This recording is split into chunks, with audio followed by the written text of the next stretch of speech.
All right, so last meeting of the year, December 2019, Alabama REIA Club meetup. Start off today from the beginning with a question about someone who has got a new property under contract and now what to do with it. So what's your question? So I have just purchased a property with cash. It's 3 lots, 2 single-family homes and 1 storefront, and it's split down the middle. Half's commercial and half is residential. My question is, can I refinance the entirety of all 3 properties and then still utilize the owner finance on the 2 homes? Okay, first question. Where are you looking for financing? I haven't started that journey yet. I'm definitely not going to use a larger bank if I can help it, but just a mortgage, a refinance. I don't know. That's definitely something I got to search out. But. So part of the answer to your question comes in where do you get the money from? If you go to any bank, anywhere, they're going to put a lien on it, and the bank's going to want to control it completely, right? Not only that, you're also going to have to sign a personal guarantee, so your own personal residence, cars, savings accounts, any asset that you have, the bank is going to want you to list those so they can have collateral if you default. Is this your first deal? They're going to want to be able to take everything if you default because it's your first deal. It's a high risk for the bank, right? So, can you owner finance a property if it has a lien on it? It depends.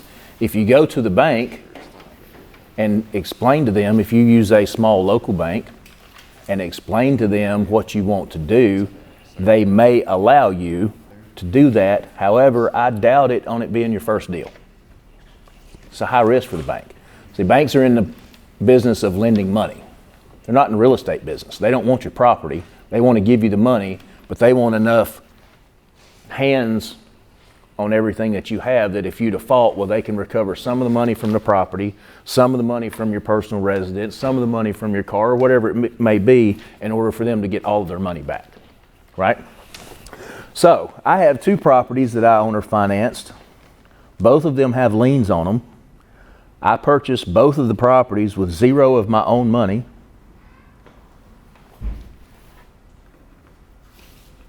And I have a non-recourse loan on each of them. And what does that mean? It means if you default, then they don't get their money from you. If what it means is if I default, they get that property only. So they have a lien on that property. There's a lien at the courthouse recorded against that property. Worst case scenario, that lien holder gets that property. They can't come after my house, my personal residence, my bulldozer, my dump truck, any of my other properties, any of my other rentals, nothing else. It's a non-recourse loan. Those aren't as easy to get, but you can get them. You're not going to get one from a bank. They're just not going to do it. 9 times out of 10, especially if you're new. If you've been dealing with that bank for several years and you've done deal after deal after deal and you executed on each one of those over and over and over, they might. I can tell you that the bank that I deal with here in town, I've been dealing with for 3 or 4 years now.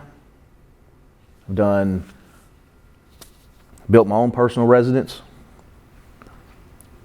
built a spec house from scratch next door.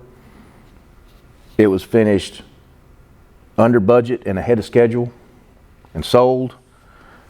They financed a flip house for me that we did, sold, made a profit on. They're currently financing 205 Richland, the one that we are working on now. The big property? Is that the bigger property or is that the? It's like 2,100 square feet. I haven't asked, but I doubt they would do a non-recourse loan for me. I mean, it's not what banks do, okay? What we were talking about earlier before everybody got here was these meetings that I was going to with the mentors who do creative financing, and the way that they do creative financing and the way that I got the 2 non-recourse loans is those loans are from private money.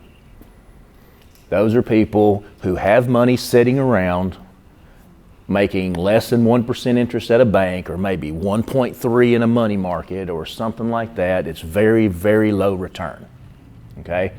And here's how, I'll give an example of a deal in Ozark that we did. Purchased the property for $20,000. I borrowed $30,000 from the private money lender. He loaned the money to me at 8%. So when I purchased the property, I made 10 grand. Tax-free because it was a loan. Right? So how much out of pocket am I? 0. I'm 10,000 to the good when I bought it. What's my return? Infinite. I put 0 money in, I made 10 grand tax-free sitting in the bank. I sold the property for $59 owner financing with $3,000 down. Payment $650 a month.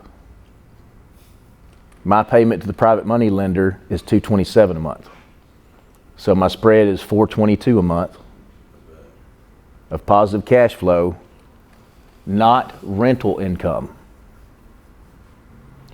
2 months later, I got a message that said, hey, my refrigerator quit working. Where do you think I can find a new one? Cheaply. Instead of with a rental, hey, my refrigerator quit working. When are you going to get me another one? I've got food spoiling. See the difference? It's their house. Here's another benefit, or another aspect. I've got some rentals. People don't really care too much about your rental property. We allow pets. Very few people allow pets. You go through and do your inspection after somebody moves out. The best way to inspect a property is to clean it. If you've ever washed your car, you find all the little nicks when you're washing it. Or when you clean your house, when you get down there and you find the little details. Found a spot about that big in the corner in the base molding where the dog had chewed it up. The renters took some white paint and covered over it. I didn't notice it just walking through and doing. I noticed it later when I was in there cleaning. It was already too late then, already refunded the deposit. My owner finance. As soon as they moved in, got friends with them on Facebook. I always watch people. You can tell a lot about somebody by their Facebook, right? They move in, planting flowers, cleaning the place up, making it pretty, talking about owning their own home. This particular person had went through the Hurricane Michael last year, lost their house, lost their job, lost everything. They were living in an RV. This house in Ozark, the lady passed away, the house was full. It had pots and pans, dishes, linens, beds, couch. It was fully furnished. The furniture was a little bit dated, but to them, having nothing, it was exactly what they needed. So they kept what they wanted, they got rid of what they didn't want, and they upgraded the value of the property. Here's another thing that I liked about that property. The house on the left, house on the right, house across the street been remodeled. It's exactly what you want. Got it for a good price. Now, here's the reason why I was able to get the non-recourse loan on that property for $10,000 more than I paid for it. I sold it for $59,000, double what I borrowed against it. And that's kind of the rule of thumb on a property like that, because worst case scenario for the investor that loaned the money, he has a lien on that.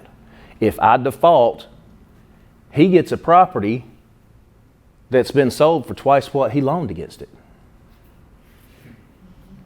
That's why they were okay with me borrowing 30, even though I only paid 10. So what did I do with that 10,000? Well, that goes back in the marketing budget to find more, because the marketing does cost. You can put out bandit signs, which is cheap. There's a lot of things you can do that are cheap to market, but they require time. So it's a trade-off. It's always a trade-off. Time, money, time, money. Which one do you have? Which one can you spend? You can spend some time, you can spend some money. So going back to your question, you need to find private money. Now the benefit that you have right now is you paid cash for the property, you own it free and clear. You don't have to worry about somebody don't make payments to you, you're not going to go into default. Shouldn't be that hard for you to find private money. Where are you looking? I might start on BP, but I mean the market's setting here, so I'm looking everywhere. I would start the private money route. The guy that I'm talking about, his name's Pete Fortunato. He's doing a class this weekend in Florida. And if I wasn't here with this, I would be there. And he calls banks pretender lenders because they loan you the money. Then what do?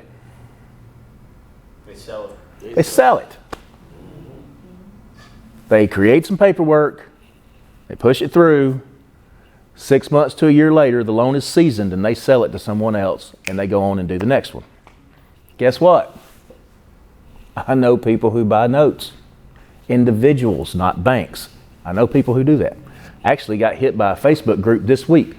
Note buyers. They sent me a message. Asked me to join or like or something like that. Of course. And I went in and posted. Are you guys looking to buy notes in Alabama? Yes, tell me. What do you got? What do you want for it? What are the details? I'm asking because you can easily take what you have right now, do zero work to it, and owner finance it to someone who's handy and let them fix your property for you. Anybody who has labor, roofers, plumbers, electricians, you know anybody that puts in pools that has labor? Well, I got the time for sure. I can. Find people who are handy or who already have crews available. Here's a hint. How many lawn care companies are there in town? Too many to count. How much lawn care are they doing right now? How many of them would like to have some work for their people to do so they can keep their good people on during the winter?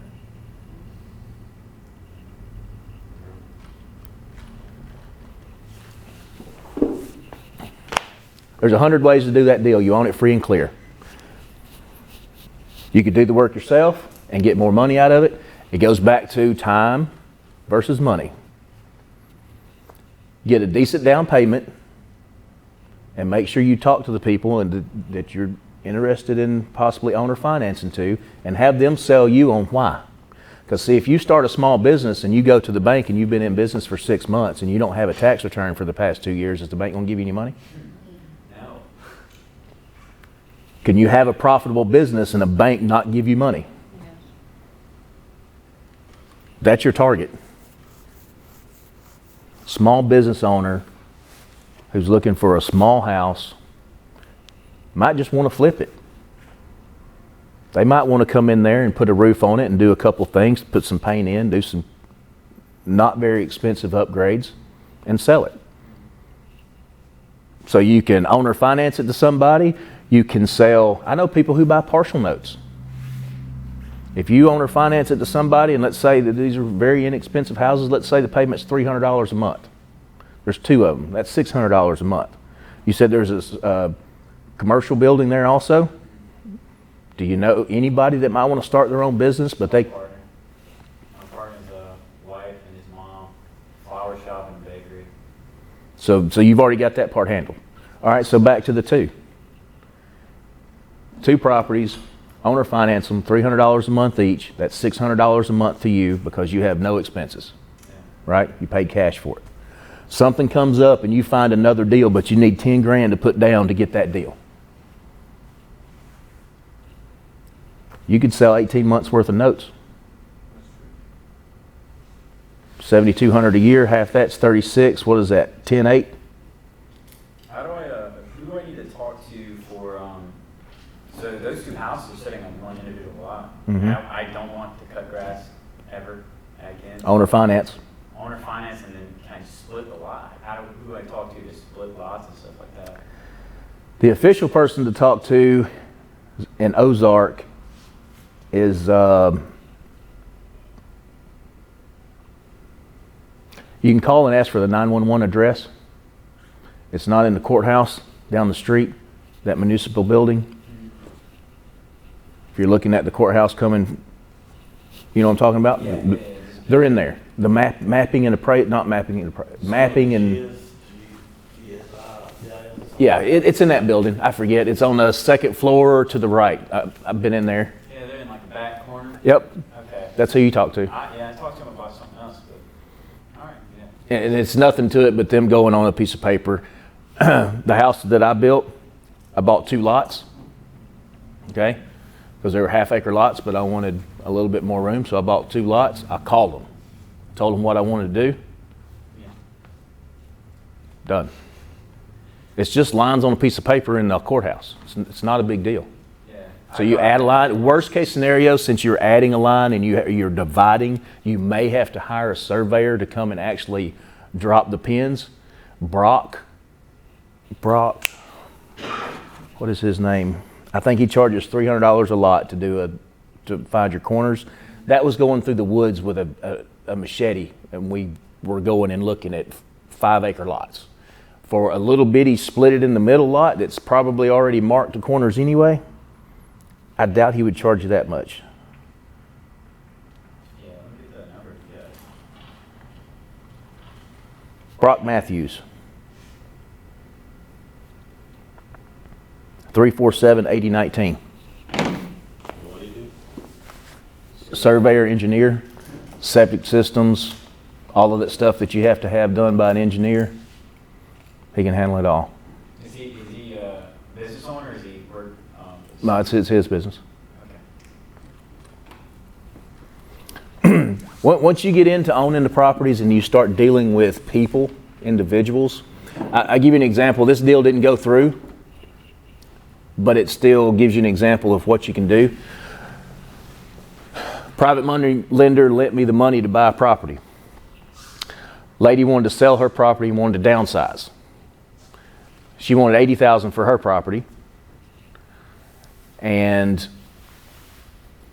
I had a property I wanted $79,000 for. That's pretty close.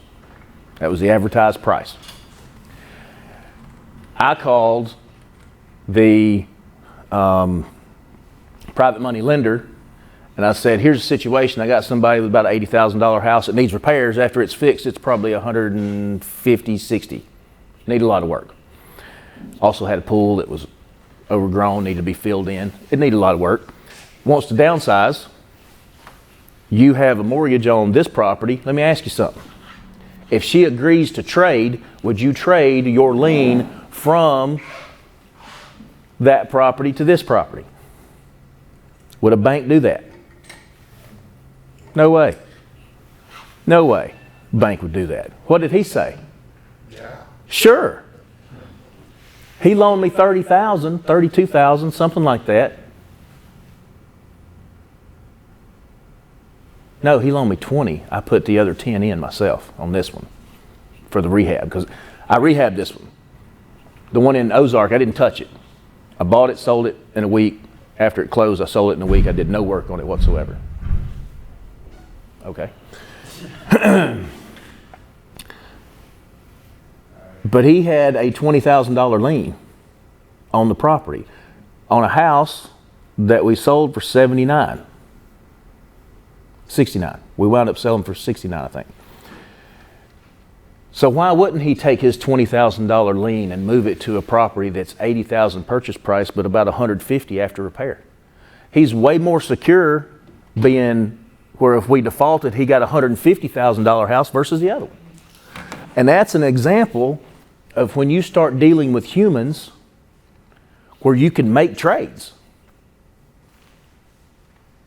Can't do that with a bank. Also, when the economy tanks, it's harder to deal with banks. They don't want to lend money because they don't want to lose. When the economy tanks, people that have money, they throw it out. Why? Because they know it's going to come back up eventually. Because I'm not going and buying a $100,000 house and paying $100,000 for it when I use private money. We're going and we're looking for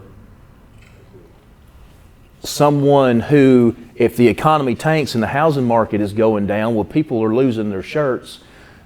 Banks are doing short sales because they might have loaned $100,000 on the house, but now it's only worth 70, but you can only really sell it on the market for 50 because there's such a flood of inventory on the market and so few buyers.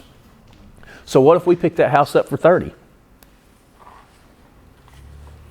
$100,000 house. It's not worth 100 right now, but after we go through the dip in the economy and it comes back, that 30,000 will be worth 120, 150.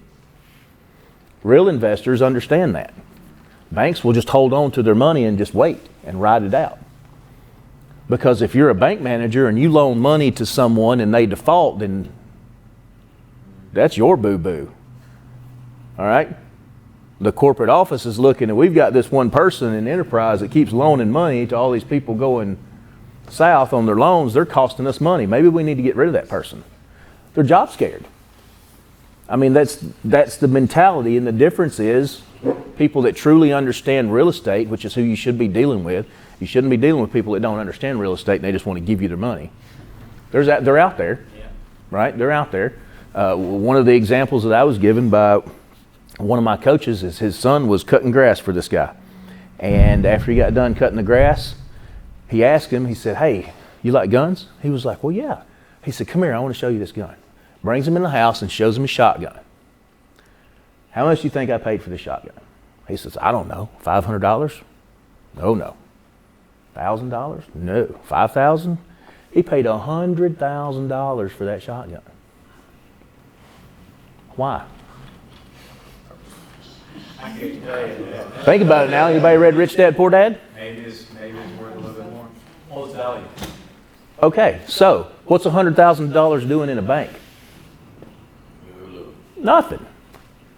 You might buy a $100,000 shotgun and turn it around and sell it in a couple of years for $110 or even $120 or something.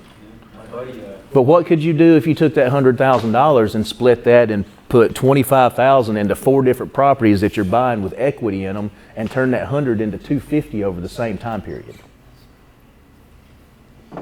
That's where you get creative. But just to give you an example, there are plenty of people out there who have whatever type of job, business, whatever the case may be. They're completely wrapped up. They work 10, 12, 14-hour days. They've got money sitting, but they don't have the time to go and invest it and find the properties and do all of the stuff that it requires. It requires a lot of work to find a deal. Go through the whole process. How many phone calls do you have to make? How many times you get told no? How many times did you get, how'd you find my number? Yes. You go through all of that stuff to find one deal. So that's why there's value in wholesalers to go out and do that hustle, drive for dollars, find all of the deals, bring it to somebody who does have the money. There's value there if I have very, very little time invested into the deal. If I make $5,000 and I have 2 or 3 hours that I've spent at 2 different closing tables, go to one in Enterprise and go to one in Dothan, total 4 hours in the deal, $5,000 profit in my pocket. It's the wholesaler made 5, I made 5, and somebody got $20,000 worth of equity. That's 3 wins in one deal.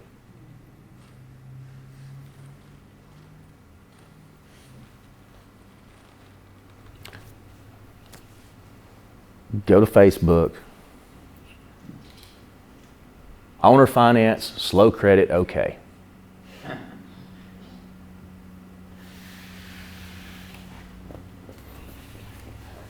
Needs TLC, must be handy.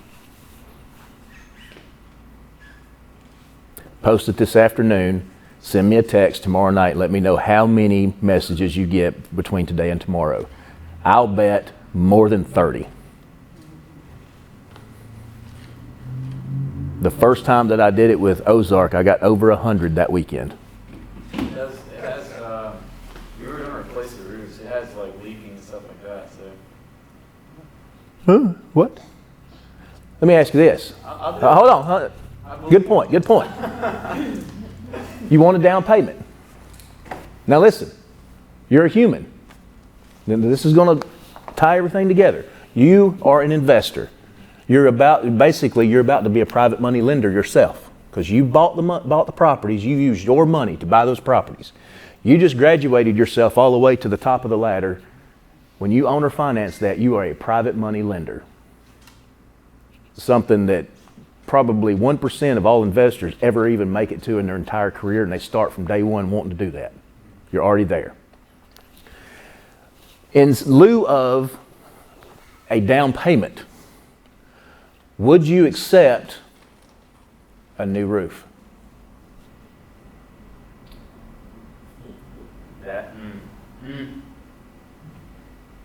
Now, if I'm a contractor and I got lawn care or I got whatever the case may be, or maybe even a roof, it doesn't matter. I've got labor. So what I can do is I can come in, I can go buy the materials myself, I can pay my own labor people, and all I've got in it is their labor and the materials. I don't have to go to a roofing contractor and pay the roofing contractor his overhead, his insurance, his vehicles, maintenance, insurance. Is that a win-win? Oh, yeah. Because if he defaults, what do you get? The house back With a roof. Yeah, that's right. I didn't have to put it on. What's the likelihood he is going to default if he goes through the process of putting a roof on it? Probably not. I mean, Probably not. So you see how you're hedging your bets? You don't want the house back. That Dodd-Frank Act that was passed, the purpose of that being passed was there was a lot of, any industry is going to have your unscrupulous people, right? So people were going out, they were making crazy interest rates, owner financing these properties to people who had bad credits, just like when you go to the rent-a-centers and you pay 28% interest on, and you pay weekly, $53 a week doesn't sound like much, but when you pay $4,000 for a $1,000 TV, it's a little crazy. Same thing was happening with real estate. People were charging high interest rates, overinflated prices. So that's why the Dodd-Frank Act came to be. They're trying to prevent that from happening. So ultimately, you don't want the house back. You want to structure the deal in a way that you sell it to them and they keep it forever, or maybe they are a contractor that's only been in business for a year or two and they can't get bank financing right now. I do not have in any of mine an early payment penalty. If someone goes through and they get their credit up, which I also offer credit repair. I'm affiliated with a credit repair company. I don't force the people to enroll in the credit repair, but it's definitely in their best interest because it's not like a $3,000 upfront fee. It's a monthly service, and you use it for as many months as you need it. Once their credit gets to the point to where they can go and get bank financing, their payment's going to drop tremendously because I'm charging a high interest rate. You know why? Because they have bad credit. But I look at their credit, and I don't look, we look as a human being, what happened? I look for somebody who had life happen. The one we owner financed in Ozark. Everything was fine on her credit until the hurricane took her house and her job. She quit making her credit card payments. Why? Well, because she didn't have a job. What are you going to do? Buy groceries or pay a credit card?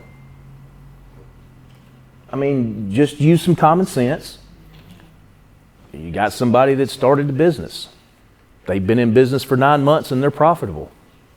They're probably going to stay that way.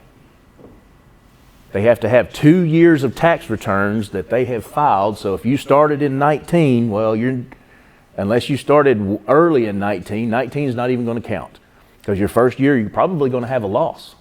So if you go in with a loss in 19 and you made 10 grand in 2020, a bank's not going to give you 100 grand to buy a house. So that's the things you got to look at, and look for the type of person that has had life happen. The D's, divorced, displaced, death, disease, something happened in their life. It's a life-changing event, but it's a hiccup and they're getting over it. They fixed it. They found a new job. That lady worked at McDonald's and worked as a server on the side somewhere else in order to get back on her feet. And she cried at the closing table. She was so happy because she didn't think she would be able to get financing for a house, and she would not own a house for years and years and years. And she takes care of it, like I said. Pictures of flowers and upgrades and painting, and we did this and we did that, and I see it. The same thing with you. You finance that to the right person, they will fix it, they'll make it worth more. It's like earlier when you said in 30 years it's not going to be worth any more than it is now. You sure about that? Structure the deal right and it will be.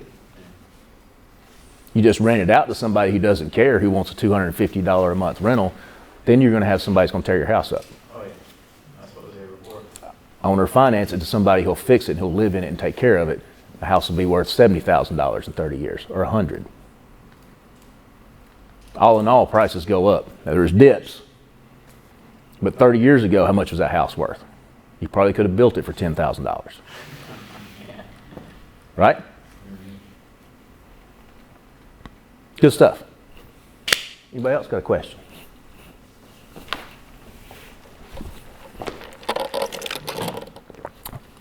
What you guys got going on? Not much. Right now it's been slow. Been slow? Waiting for someone to accept an offer on a 39 unit. You should have an answer about that this week. And I did a 15K finder's fee on it. Okay. So I'm hoping that should probably come through one of the first ones to close the first of the year. Right. Good deal. Roughly 45, 60 days after they accept the offer. Mm-hmm. I've been negotiating for about 2 weeks, so Big deals take time. yeah. And here's something about big deals. A lot of times they don't go through. Don't get hung up on one big deal that's going to be a home run. Those $2,000, $3,000, $5,000 deals all along the way, going along, chugging along, those can be the ones that get you through. A big deal could take months to get through. Right. I have another one that I just did a finder's fee on too, for 1,000K. They should close on the 19th of this month. Good, good. Just doing a little something right now. Nothing under contract. Base hits leads to home runs, Yes, right? it's better than nothing. So, Always try to get them base hits in. You see a lot of times people get wrapped up on a big deal and, a $50,000 wholesale fee. And then it falls through at the end. And you're like, yeah, that was, I passed up on all these other deals because I didn't give them much weight. What's better, $5,000 wholesale fees or $125,000? right. They're all good. Even the experience that you get from doing them is good. Every deal is a new and individual and unique deal, and I mean, they're all different. So when you do that, and you do what to make sure you do agreement with the owner? I did agreement with the potential buyer. Mm-hmm. I used a contract this time off of Rocket Lawyer. Okay. It's a finder's fee agreement. It's kind of really, you just fill in some, it was real simple. Yeah, it's, So you get the finance people to buy. yeah. I got you. She's very well known. She's out of Birmingham. She strictly does nothing but multi-units at a minimum of 39, 40. She really likes 40, but this was just one unit under 40 units or more. She'll buy anywhere in Birmingham, and she has some boots on the ground members in Texas. So I'm in the process of looking for one in Texas.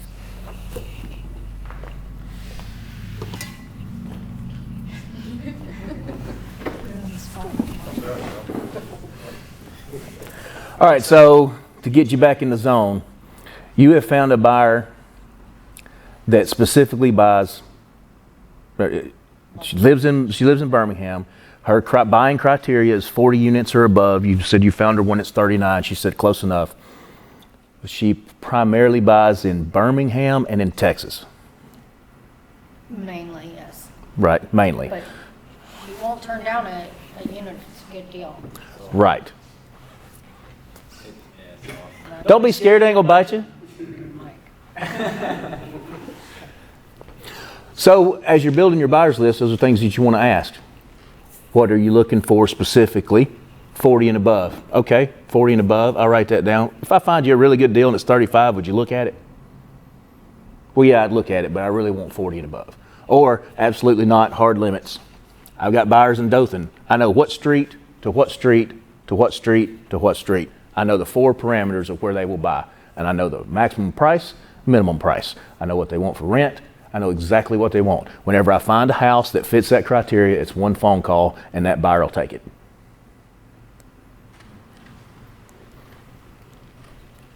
He has money. How do you feel as far as making sure you have that? I'll tell you how I found that one. It all started with a babysitter sign. Seen the babysitter signs, got the phone number at the bottom vertical, and you cut it and then you tear it off. Part of my homework, I was telling you about that instructor that I had, part of the homework that we had to do in order to have access to the instructor past the class was you had to put up 5 babysitter signs on bulletin boards. Bulletin boards are actually really difficult to find these days. There are not a lot of them out there. Dothan Library has one. My wife put one up in the Dothan Library. Somebody saw it. This lady passed away. 3 siblings inherited the house. They saw the number. They called us. We wound up making a deal. Instead of getting a contract on the property and then wholesaling it out, what I decided I wanted to do for the first property is I wanted to actually close on it. I'd already been in contact with a private money lender, and the deal was, and what I told him was, I think we should go ahead and close on it. That way we can market it for sale, not the contract for sale. We can market it for sale. I had my guys tied up on a house we were already rehabbing. We were about a month from completing, and I said, I'm pretty sure we can sell that to another investor before I'm finished with the one we're working on. Worst case scenario, we put it up for sale, we don't sell it. Whenever we finish the one that I'm rehabbing, my guys will go to that one, we'll rehab that house, we'll go ahead and finish it out, and we'll sell it retail value, max price. Posted the signs on Friday. I had a contract on it Tuesday.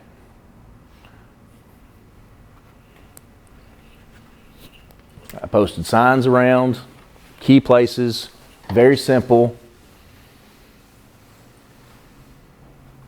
Was it a 4? 4-2, fixer-upper, my phone number. That was it.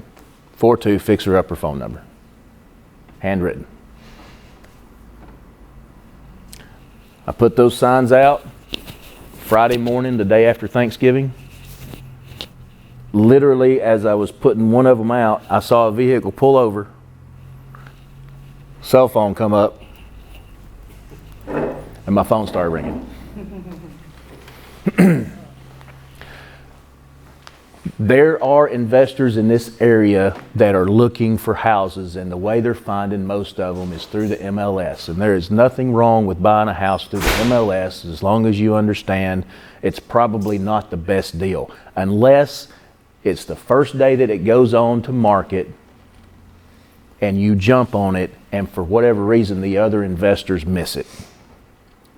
There was a property that went on the MLS not very long ago. The day it went on the MLS, it had 10 offers on it. 10. From investors. That's not homeowners, that's investors. That's 10 investors that are sitting around and waiting for a property to pop up on the MLS.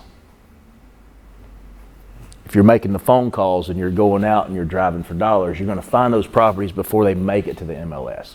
Because your benefit in doing that is you can buy as is, where is, close in 7 to 10 days. You don't have to clean it up. You don't have to vacuum it. You don't have to send the house in Ozark, the people that inherited it lived in Georgia. There was still food in the refrigerator when we bought that property. How much of a pain would it be to come from Georgia to drive here to clean out a house? It was enough of a pain point that I agreed. Somebody else had offered $19,000, but the family wanted to keep the appliances. I offered $20,000, don't even take out the trash. There was dishes in the sink, dirty dishes.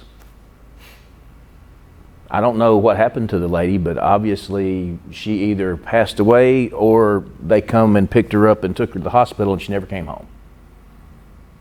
I never found out. But toothbrush still in the sink. And my offer was $20,000 as is. By all means, you can have anything you want. Any pictures, sentimental items, anything that you want, come and get it. Come and take anything you want. If you want to take the furniture, take the furniture. All I ask is if you leave the appliances, because I know I'm going to need the appliances. There was some really old curtains. They were gold, looked like some Gone with the Wind. Right? They wanted those curtains. They didn't come get them. Safe was busted open. What was busted open? Safe. At a second house? One of those little ones. That was popped open. They left everything else. And that safe was packed full of bills. Old prescriptions, and might have been some money or something in there that wasn't in there when I got there, but it looked like it was so full of bills that there probably wasn't much left in it, or much room left. People keep weird things in safes, you know. If you guys watch the Storage Wars, you know, people get excited when they see a safe, and every single one of them, you see them pop it open, there's nothing in there but bills or... Yeah. Usually it's something that's important to that one person, not anybody else, you know. Can we talk about some methods that people are using to find properties, find deals? Sure. I mean, all I know is pretty much is bandit signs, and, for sale by owners, finding their signs and follow them, and I'm sure there's more. Sure. And I look at the MLS too. I look at it too, right? I have Zillow. You can go into Zillow and you can put your search criteria in, Oh, yeah, Zillow. right? Every time a new house is listed, and if you put that search criteria in, it sends you a push note. And that little push note drops down for what, 3 seconds? That's how long it takes me to analyze that property. I look at the square foot, I look at the price, and if that is a maybe, then I look at the address. Out of those 3 things tells me whether or not I just let it disappear and go on about my business, or if I click on it and then bring it up and look at it a little further. But you need to look at that many houses. You need to look at enough houses that that's all you need to do your preliminary yes or no, right? If it's 1,000 square foot and they want $75,000 for it, no. I mean, that's just rough numbers. 2,000 square foot and they want 150, there's not enough room in it. Not in Enterprise. Most of them are off Rucker Boulevard. You're looking at $80 a square foot for those properties, 85, right? Know your market, know where you want to buy. Just like the guy that I was talking about, from street to street, he's told me his buying criteria. If I find a house, and he told me, you find another one, call me immediately. I want to be the first person you call.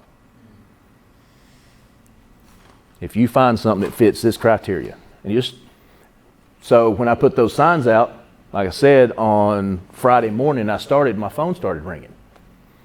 My laptop, I started asking their buying criteria, and I started making my own spreadsheet.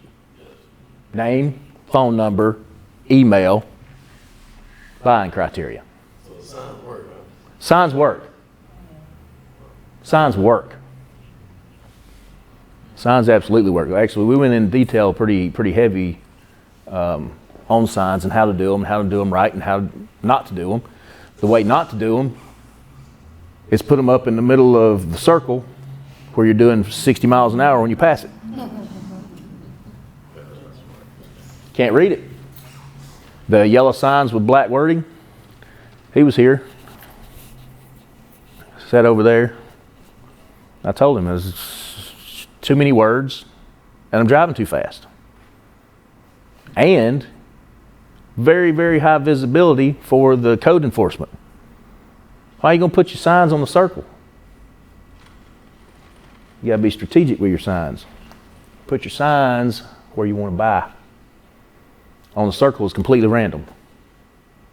How many times do you have to pass that same sign before you see it and you go, oh, wait a minute, all right, now, 33479. Huh? I've done that. It's, Trying to see a sign. Go around the block. yeah. Nobody's going to do that, right? We don't have time. People are busy. People are busy. Think about it. The reason we have smartphones is because we can do stuff with it quickly. Why don't we call people anymore? Because I can send you a text and in 30 seconds I'm done. And the amount of time that it would take for me to dial the number and it ring and you answer, I'm done.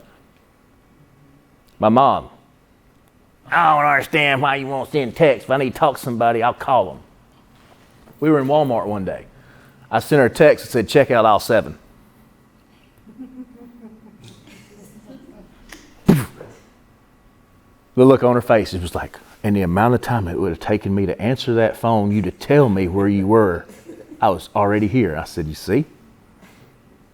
My sister that night called me and said, what did you do to our mother?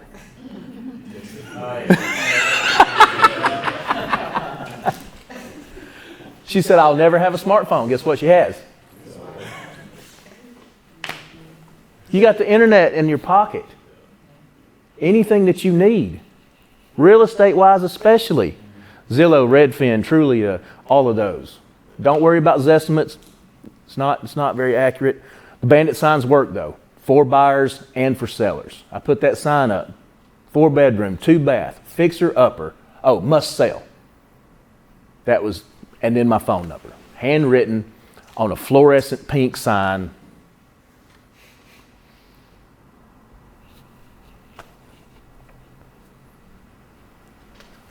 He called me on Sunday. I talked to him. He asked me about the house. I gave him the address. He called me on Monday.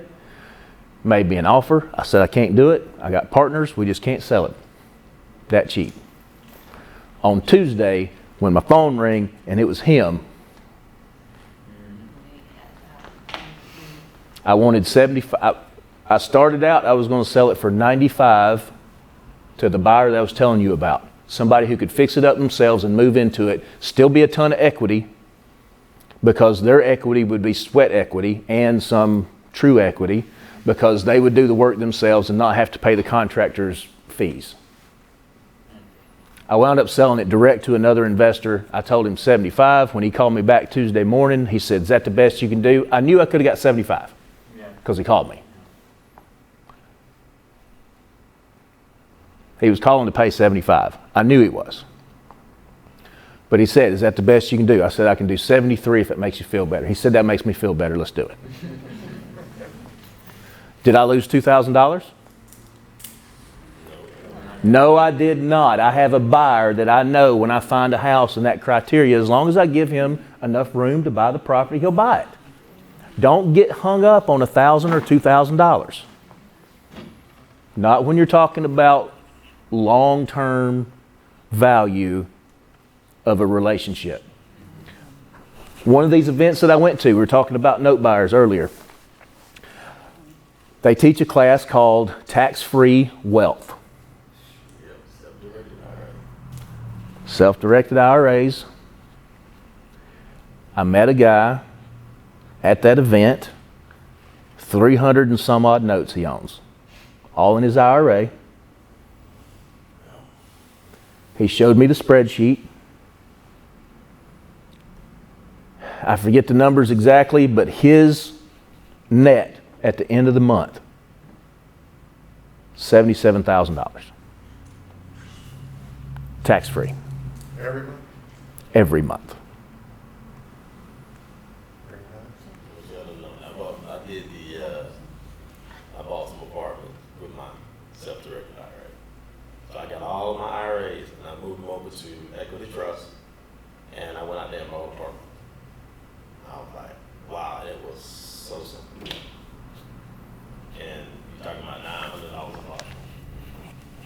And I still don't lose. And it was great. And seller finance. Seller finance. On the other hand, Especially when you get up into big properties. no bank. It was What's just that? Seller finance? Oh, seller finance. Yeah, sound. I thought you said seller finance. Seller phonics, everybody knows about seller phonics. But yeah, it was real simple, and the process was so freaking simple. I mean, in less than 1 to 2 weeks, we come to the agreement. Next thing I knew, I was at the attorney. We did all the paperwork. I gave her a deposit over a 4-year period, and we paid off 4 apartments. Each one of them was about $94,000. Yeah. When you involve a realtor and a bank, it's when everything gets expensive and complicated. Yeah, I definitely learned my lesson real quick. I was stupid on my first potential deal, and got that loan denied. My whole world got shook. I remember the first day I met you, it was like a day after I got my loan denied, and I even offered to pay like most. I was like, I can show you I make money, but I'm self-employed, and I haven't been self-employed for years because I've only been out of the military for 5 months. You know, I literally have a job dating back before I even got out of the military, but banks don't say that. I've offered to pay for most of the house, and they're like, no, can't do it. So a VA loan it was almost 50% down I was willing to give them. They're like, not going to happen, absolutely not. So I learned my lesson, and I'm definitely not going that route unless it's like crucial. But We are in the process right now of buying. If you guys were here when Jonathan Hart was talking about All In Credit Union has an investor loan right now. We're doing 100% financing. All right, so they do. What they do? And what it is, it's a 30-year AM, but they do a 5-year balloon. Okay. So you am it out for 30, but it's a 5-year balloon. 100% financing. So, all right, we'll give that a shot. Credit unions typically are dealing with someone who's buying their own personal residence, and it's the only house they've ever bought or the only one they're buying right then. They may have owned houses in the past, they've sold it, or maybe they've got one house. So when we go to do the application, they want a list of our property. So we submit a list of our properties, and one of the list was 112, 114, 116, 118, 120, and 122 Cody Drive. We got a phone call, or I got an email that says, there's some issues with the information that you've submitted. And I just called the guy instead of trying to go through that through email. I said, all right, what's the issue? He's like, well, we don't understand. One of these things here says 112, 114, 116, 118, 120, 122 Cody Drive. I said, okay. What's the issue? Well, we don't understand that. I said, well, if you drive down a street, one side's even, the other side's odd, right? So it'll start at 101, the other side's 102, right? Yeah. Okay, so on the right side of the road is 112, 114, 116, 118, 20, 22. All one building. On the left side of the road is 113, 115, 117. I don't own those, I own the ones on the right. Oh, that's 6 different properties? Yeah, it's 6 addresses.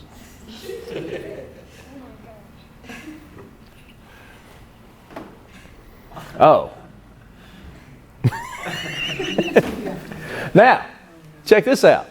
How do we explain to a credit union that doesn't understand that I have a $30,000 lien on a property that I've owner financed for $59,000? We still don't have that closed. It was supposed to close November 1st. Every couple of days, it's another email. We don't understand this. We don't understand that. I've got a sandwich lease option where I have an option where I have a lease on a property at $800 per month with an option to buy it at a certain purchase price, and then I have leased that out for $1,050 with an option to buy at a different purchase price. Do I own that property? But I have income from that property. So how can I have income from a property I don't own? Banks have a hard time understanding that. So once you get past the point of being able to deal with a bank, you have to use private money. Yeah. They're the only ones that are going to deal with you because people don't mess with what they don't understand. That's why we still haven't closed that property. I don't know that we will because they keep asking for stuff and we keep giving them answers that they don't understand. It's okay for me to make $250 a month on that property that I don't own. It's legally binding. I've got it. Attorney drew it up. The properties we have owner financed, the mortgages are recorded, the liens are recorded at the courthouse. No different than a bank doing the financing. But the lady that I'm talking to on the phone, the first application I did it in my LLC name. She said, well, we can't do that. Why not? Well, you have to buy it in your personal name. It's the first time I've heard that. I've got 10 others that I have that's not in my personal name. Why is this one got to be? Well, then it's a commercial loan.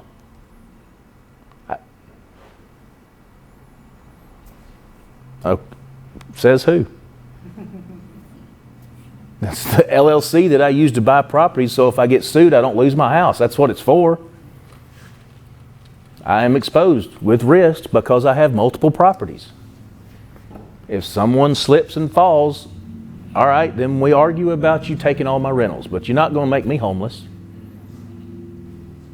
I mean, we keep our properties up, we maintain them in good shape, everything's fine, but we're so happy in the world, especially when somebody figures out you got a few properties.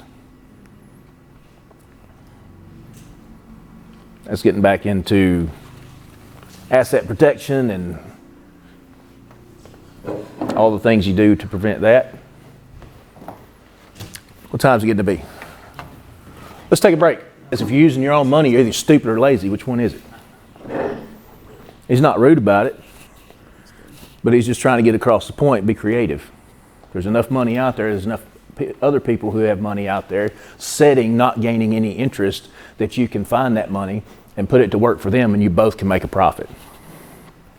So if I borrow $30,000 at 8% and I owner finance $59,000 at 10%, do I make 2% interest on the $30,000?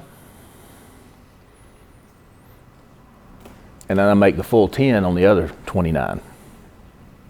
26 because it was 3,000 down. But there's no prepayment penalty. If they get their credit score up high enough, they can refinance, cash me out, and drop their payment from $650 to probably somewhere around $450. But then that's compounded versus term. Say again? But then the loan, then it's compounded when it's going through the bank. It's compounded with me too. It's the same amortization schedule. I got an app on my phone that I used. Okay. And that's recorded at the courthouse. Every month when they make a payment, X amount goes towards interest, X goes towards principal, and every month they can see that. It's all recorded.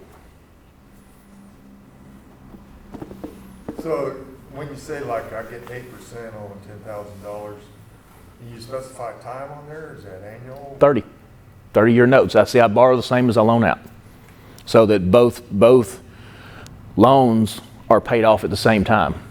So 8% on 10,000. 8%. 8% on 30. 8% annual. Is that annual? Oh, annual. Mm-hmm. For a 30-year mortgage. Like a house. And then I owner finance at 10% for 30. But if they pay it off early, you don't get the 8%? Right, But he's still selling it for more than he got it for. right. Okay. So I get cashed out. The private money lender that lent me the money is first position lien, so they get paid first. Second position is me.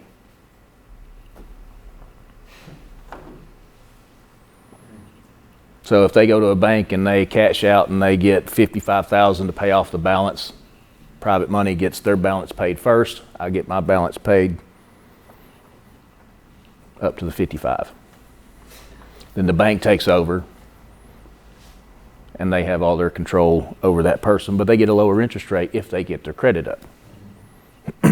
Which, now that we're talking about credit, once you post owner finance, you're going to have people call you, and you put slow credit, because if they've got good credit, then they can just go to the bank and get their own, right? Those people aren't going to contact you. Or if you post it, for an example, for sale, owner finance $30,000, you may get people call you and say, how much would you take cash? I'll give you 25. Which would also work. Exactly. So you price it that way. This is the owner finance price. If somebody says, what would you offer cash? You need to know that number, because you will get some of those calls. Something else that you may get a call from is people who want to buy the note after you create it. That's how I found some of my note buyers. Posting on Facebook, owner finance. Hey, I buy notes. I saw your post. Is that a particular group or something like that on Facebook, or is it just? I did get hit by a group. I haven't searched out those groups, but one hit me. How he found me, I don't know. But posting on Craigslist or wherever, there's people who buy notes. They have money. They don't want Yeah, to. I've seen some before, yeah. They don't want to deal with the hassle. They just want to own the note. That doesn't have to have a seasonal period, does it, since you are, Dealing with an individual. okay. Okay, so if I'm savvy, or if somebody is savvy enough to buy notes, they're going to have their own buying criteria, just like somebody who buys houses. So they'll give you an X price for a brand new note. You can create it that day. They're going to offer you less for it, Yeah. right? If it's seasoned for 6 months, they're going to offer you more. If it's seasoned for a year, they'll offer you more. Going into my first owner finance, obviously, I'm going to have no idea what I'm doing. Would you suggest, I definitely like somebody, not necessarily an agent, but like somebody there walking me through my first baby steps. Like, who could I go to about that? Or Like a mentor. yeah, so like mainly just how to structure the paperwork and stuff. I have no idea how to do that. I can do it. Josh Pipkin Josh Pipkin? does all mine. It's very simple. Is So he, he has no problem with that. You work with. he's an attorney? Josh Pipkin. 1 mile down the street. I looked at the name of it. Is it P-I-T-T? P-I-P-K-I-N. Yeah, that's what that was. What was it, PI? P-K-I-N. The Pipkin Firm is his website. Okay. And then The Rawls restaurant down here, he's on the 3rd floor. Oh, okay. I know you're talking about. all right. It's real simple. Yeah, I just take him, this is what I want to do, and he can just structure. You email his boss, Laura. She's the paralegal. She's the one that does all the work. He goes to court. She does all the paperwork. I'm definitely not trying to go cheap on a process like that. It's going to earn me. It's a set rate. Yeah. It's this much for this, right? It doesn't fluctuate a whole lot. It's the same amount of work for each one. It's a computer program for the amortization schedule. There's some legal stuff that he has to do. They go in, they sign it, you sign it, you're done. They take it to the courthouse and record it for you. Should I go to them first and then shop the property, or shop the property? Shop the property. You need tip when you're dealing with professionals. Don't bug them.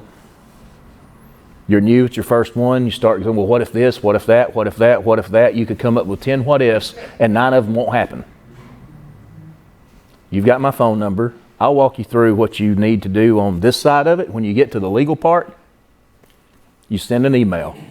Here's what my email says. Private money note from private money lender, right? Then a 30-year AM, 8%. Sale to, person's name, address, 30-year AM, 10%. Send.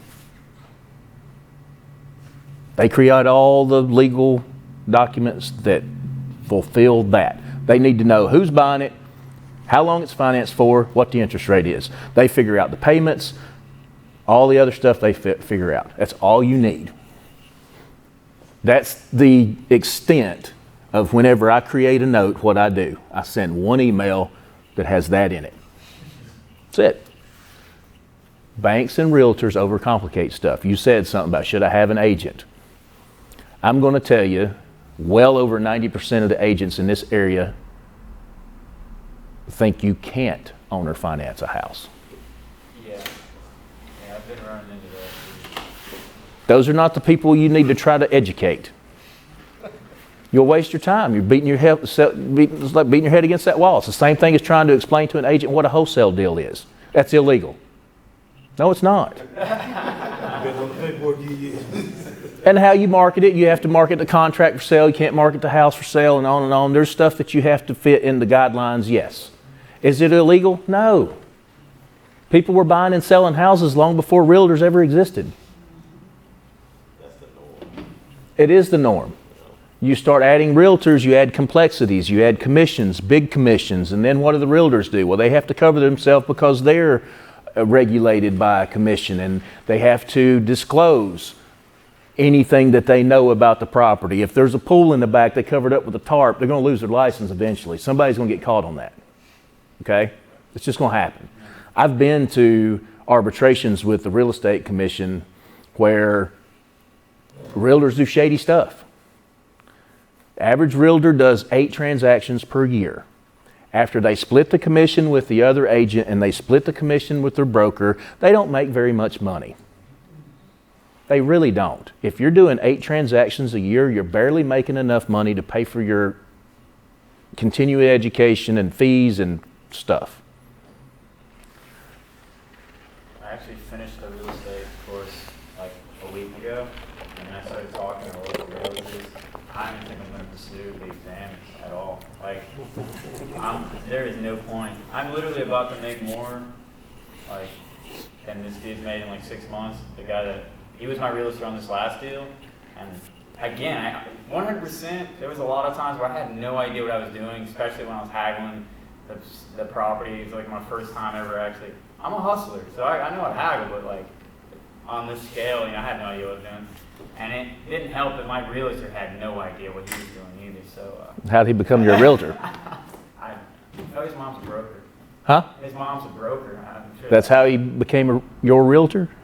Oh no! So it was actually an accident. I thought he was a listing agent, and then he had already done all this work. My partner thought he was a listing agent, and it got passed to me. And I'm like, okay, yeah, we'll see the house at this time, whatever. And I was just going in, gonna like try to buy myself without a realtor. Either way, I mean, after he'd already done all the work, I would have felt bad if I backed out, but that was also another learning point. Like I said, I was kind of just fumbling through the whole process. But it works, I guess. Just to kind of clue you in a little bit on that process. If I'm selling a house and I contact a realtor and I say, hey, I want you to post this on the MLS, I sign a contract, that realtor is getting paid regardless if he's involved or not. Once they sign that contract. He put it on the MLS. He doesn't have to find the buyer. He doesn't have to find anything. He's got a contract with the seller. He gets paid regardless if you come up and you deal directly with me, never even talk to him. When the closing time comes, that realtor still gets paid. Realtors are worth their weight in gold if you can find a good one. We just know that 90% of them are not good. 90% of them, it's not that they don't understand investors, they don't like investors because they look at investors as competition and we're stealing their commissions, okay? And we're making lowball offers and they're not making any money. If you find a true realtor that understands the difference between if I go in and like that property that I bought in Ozark for $20,000, it would not sell on the MLS to an end buyer. You couldn't get bank financing for it. A lot of these properties that we buy, banks aren't going to touch. So you have to have a cash buyer to get it, and we're going to get it at a discount because there's a lot of work that needs to be done. Now, Chalk Hill's the one that I showed you, the cat piss house. I sold that. I bought that one through a realtor because it was a VA foreclosure and it was listed on the MLS, and I sold it through a different realtor.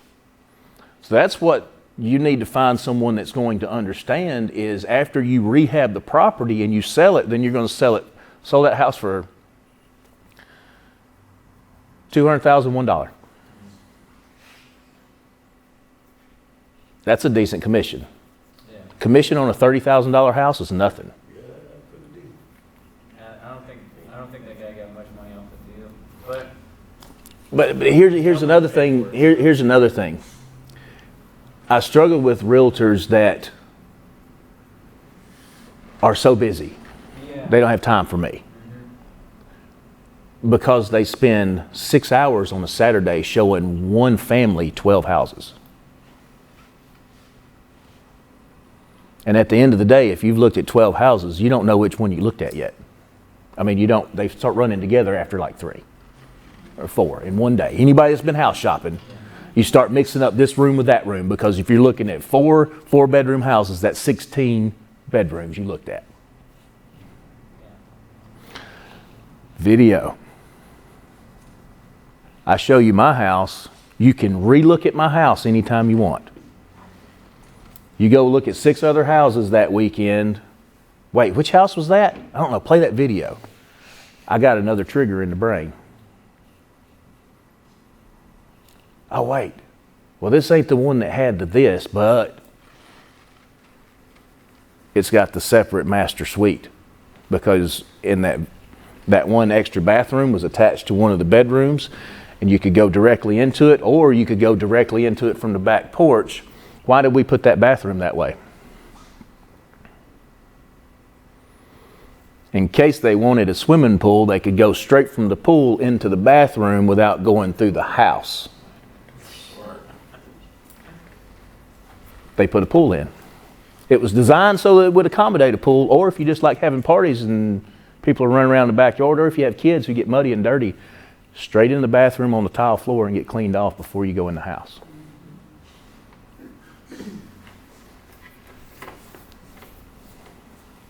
Is it an above ground or in ground? In ground. That's a $300,000 house. It's not above ground. All right, I was about to say, it's a nice. 286 or something like that was what we sold it for. That's 2,411 square feet, brand new, 4-bedroom, 2 full baths, split floor plan, open concept, 2-car garage, half acre, with a really nice pool. Instead of just having one set of little stairs going down, the whole end of it is stairs. Right? Nice pool. $26,000 what the pool cost. Steel walls? Steel walls? I think it was concrete. Oh, yeah. God bless the pool builders on that one. That night is not fun. I think so, and I'm not 100% sure. Here's the difference you have to realize on that house. You know how many hours of labor I have in it? 3 or 4. The ceilings, basically. No, I'm talking about the new construction. Oh, yeah. The contractor that was building it, they were getting ready to do the landscaping, and there was still a half a cube or so of bricks in the front yard, and he was there by himself with a skid steer. I helped him load that up. And I mowed the yard a few times with my mower that has a 72-inch cutting deck on it, so it didn't take long. Next door. Next door. While I was mowing mine, I mowed that one. So how did you make money on new construction? Okay, so that deal in particular, I partnered with the contractor. I went and got the money. I paid for all the materials and the labor cost of his employees. And then when the house sold, we split the profit. He did the work, I did the money. You either have time or you have money. That's pretty sweet. Yeah. I mowed the yard a few times. I helped him clean up the brick, but that was the deal. I didn't pick paint colors. I didn't pick trim. I didn't pick out appliances. I didn't pick tile. Nothing. We met, we agreed on the floor plan. Now, that floor plan is version 2.0 of my house after living in it for a year. Oh, yeah, it would have been better if it. But we already know what we're going to do on version 3.0. In the living room where we have the vaulted ceiling, there's nothing above that. We could make that a 12-foot ceiling and make the house look a whole lot bigger. Realized it after we were done. Next round, that's what we'll do.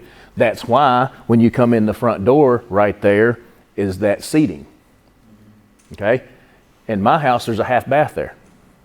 So that's closed off. And there's a half bath. And then on that end cap is where we hang our book bags and stuff. I'm the only person that uses that half bath. It doesn't get used. So we eliminated it. Put the storage area in so it's separate from the living room. Now you don't see that storage area from the living room, but when you open that door and you walk in, it's there, and there's room for 4 people to put cubbies, hats, backpacks, raincoats, whatever. We also added, I think, 12 inches to the master closet because when you have clothes on both sides, when you walk through there, it's kind of tight. So we opened it up to where with clothes hanging on both sides. So by adding 12 inches to that closet, we doubled the size of it. Because in my closet, we only have clothes on one side. The other side is cubbies because it wasn't wide enough. We took that floor plan from another house that we liked, but the way we designed it, it just wasn't quite wide enough. So by adding that 12 inches, we made the closet twice as big. So you get the floor plan, buying the floor plans and all that stuff. I'm sorry? Buying the floor plan? Mm-hmm. Yeah, we had paid for all that. And then so since we cut out that half bath, on my house, the back patio goes all the way across the width of the whole back of the house. Right? Well, after living there a year, we figured out that we only use the part that's right in the center. The rest of that is not really wide enough. Like our kids run up and down it now because they're 2 and 4 on the little scooter thing or whatever. But me and my wife set it the widest part, the deepest and widest part. So on that house, we pushed out, it's the same floor size, but the master bedroom we pushed out and made it wider. So it made a bigger master. The other bedroom, we pushed that out, and that's where that other full bath is. So we took the same footprint and just redesigned it. We dropped a half bath and added a full bath. So it's a 4-bedroom, 3 full bath, 2411 square feet.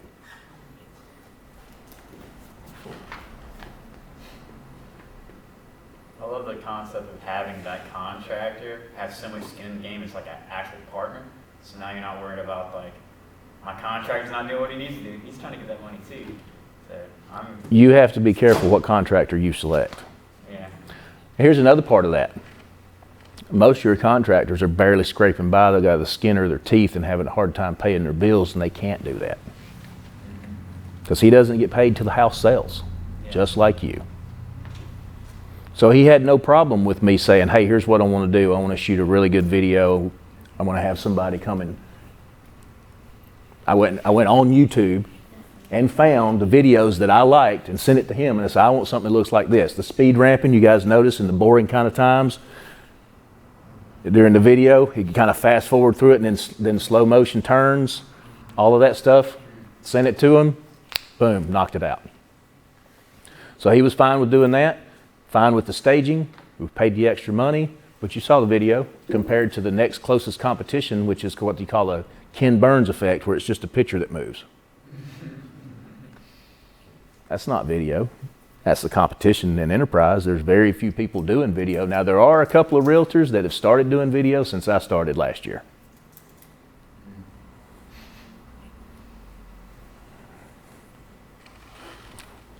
But not everybody's going to do it. And I don't post a house without video. It's part of the marketing package. I build that into the concept. The house that we're rehabbing, Richland, he was there when we were demoing it, kicking walls in. We've already got the before video started. It's just part of the... How you feel about mobile home? Love them. Cash cows, you buy them, right? I know people, that's all they do. And I've been looking at it. I looked on Craigslist and that's it. Free ones around here, you just go pick them off. Yep. That's what Yeah, my partner thinks the same thing. Then you got to have land of a place to put them, and you got to move them there, and then it takes a different type of person to work on them. Yeah. Because if you go into a mobile home and you start putting up sheetrock and whatnot, you're spending way too much money on something that you can't move, because the reason they don't have sheetrock in them is because it breaks when you move them. Yeah. That's why they got the paneling with the strips in the middle, so when you're driving it down the road and it shifts, all that shifting can happen. It's designed to be able to move. You ever seen one going down the road? That thing's moving the whole time. That whole frame is flexing, and go across railroad tracks or something. It's but they're designed that way. But they're really cheap to fix because you use different types of products on them. You don't use a standard size door. They have their own specific size. You go to a mobile home supplier and they've got all the stuff for them. And it's a lot cheaper. I know a guy that all he does, and I met him again at this group, that's all he does is mobile homes, 100%. He doesn't look at anything else. He does not buy mobile home parks. He does single mobile homes on their own lot. And what he does is he goes in, he buys it, he owner finances the mobile home to someone, usually 5-7 years, and then he rents them the land underneath. So whenever the mobile home is paid off, he still gets lot rent on the land underneath. That's all he does. He does not own anything other. He's at every single one of those events that I go to about that guy I was telling you about. He's at every one of them. I've been looking at it. It's, wow, amazing. It's amazing. You wouldn't think someone would buy just the trailer and not the land, Why not? Some of the parks work, right? because you never really truly own it. I mean, you got the trailer, but then you gotta move it if you want to leave. But I guess it works. Where are they going to take it to? Another You got bad credit. piece of their own land. If they had a piece of their own land, they're probably not buying one from me.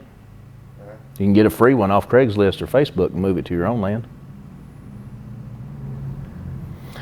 Don't constrain yourself by thinking nobody would ever do that. My wife wanted new couches. Okay? We had old couches. What are we going to do with the old couches? Nobody going to want them. Just throw them away. Okay. They were out on the curb for about an hour. Oh, no. I get all the money when I sell it. Now you're thinking like I think. Yeah. Okay? Here's what happened. We went and looked at new couches. Picked out the couches that she wanted. When I say we, I mean she. That's right. The day I was supposed to go pick them up. What are you going to do with these couches? Take them out of the road. The day that I was going to pick up the new couches, as I get in my truck to go pick up the new couches, I was driving and posting. I posted on Facebook Marketplace pictures of those couches and a price, $100 each or both for $150, because we had 2 full-size couches. Big living room, 2 full, not a couch and a love seat, 2 full. Went down Dale County 1, turned on 84, was going down 84. I had 5 messages before I got to Daleville and sold them by Daleville. Kicker. Guy left Dothan right then to come and get them, met me at my house, helped me load them 2 up, and helped me unload the 2 new ones.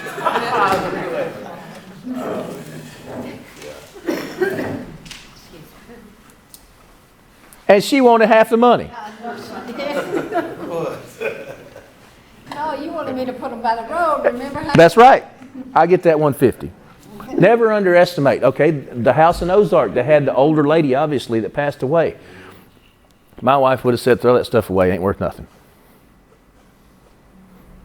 That lady lost her house, and to her, that was exactly what she needed. I mean, there was a linen closet full of linens from the floor to the ceiling for all of those beds. They had 4 beds in that house, a bunk bed and 3 beds. There was linens for everything. Some of the chairs were busted in the bottom. Had an old record player and the tuner with the tubes in it. Wow. Old. I left it. Do whatever you want with it. It's yours. If you can. And I told you, I'm friends with her on Facebook. I've been seeing a lot of antique stuff come up. China, salt shakers, for sale, $10. Because that house was full of knickknacks. And that's what she's doing. She's kept what she wanted to keep. Everything else, 2 or 3 times a week, she'll post something. And she's just selling off what she don't want. Win-win for everybody. I didn't have to pay somebody to come in and clean it up. And she got to keep whatever she wanted. She makes money off the rest. You had a question before we took a break. Yeah. Push up on it. Okay, I have 3 houses under contract. I'm confused about the ARV.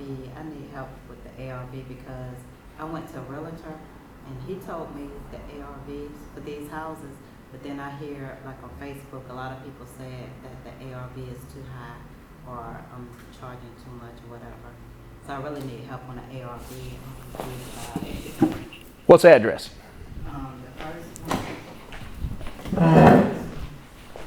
This is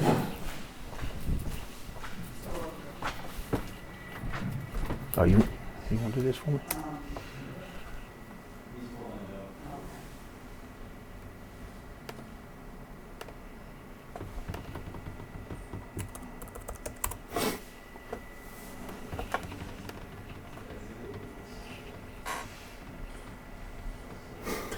You see that where it says add?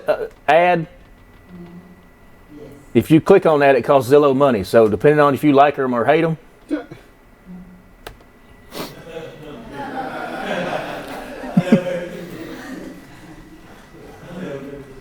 Anytime you see sponsored or... Okay, what's the address? It's 203 North Main Street. 203 North Main? And this one is Columbia, Alabama.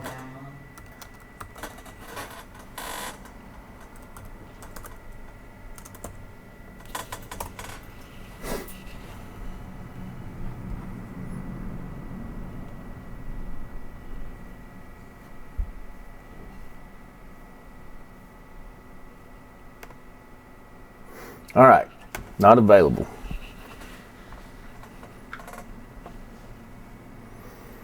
$32.87, is that right?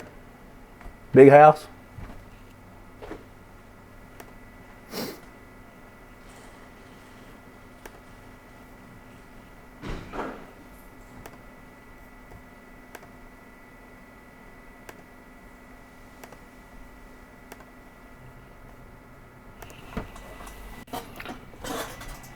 All right, what's your realtor saying? The ARV for this one is 158. 158 Yes. after what repairs? After this one, 15,000 in repairs. A house built in 1883 needs 15,000 in repairs? That don't sound right. The one I just pulled up was sold for 300 and what?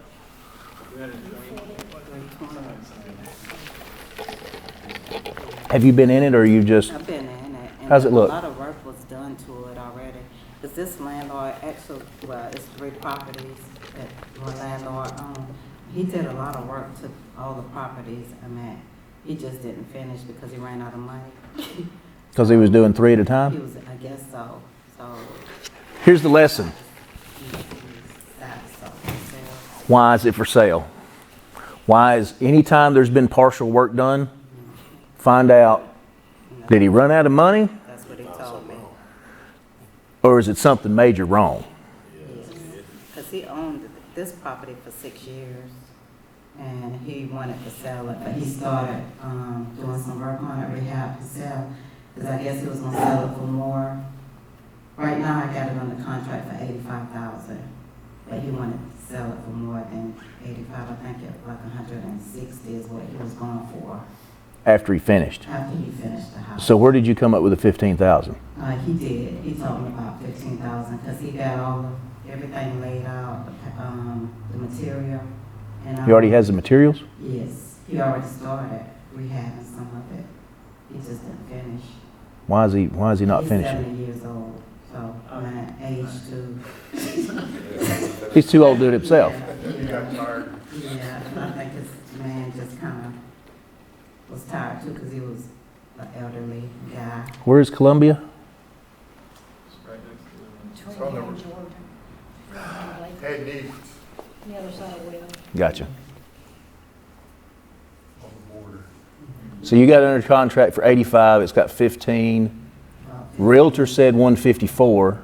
Yeah, 158 is what he come up with. Okay, and then these other people that are saying it's too high, who are they? Yeah, the Facebook people. Oh, it must be true. Investors, yes, Investors. or, yes. I'm saying investors and buyers, I'm not sure. But I had a lot of complaints saying, and there was one realtor even said, that's too high for that area. Where, is this a Facebook group that you're asking? Mm-hmm. Okay. All of them groups. In Facebook group, okay, so it's primarily investors in these groups? Investors and buyers. This is like a wholesale, it's a wholesale Yeah, group? It's a wholesale group. Some of them are wholesalers where they go into different buyers Uh-huh. and they present this because I was on JV side with other buyers. Okay, so I will say more than likely, it sounds like they're trying to beat you up so you come down on the price so they can get in on your deal. Yeah, okay. If you're talking about other wholesalers, you're wanting to wholesale to a wholesaler to an end buyer. And buyer, right. So they're going to beat you up and they're going to want you to come down to 120 so they can make 20K off of you. See, I'm at 85. I'm at 85,000, but the ARV is saying it's wrong. I just pulled up one down the street, it was 300 and something. That's what. Yeah. So again, when you get into these older houses, all right, you got to be careful because you're not going to have a lot of comps to support. Okay.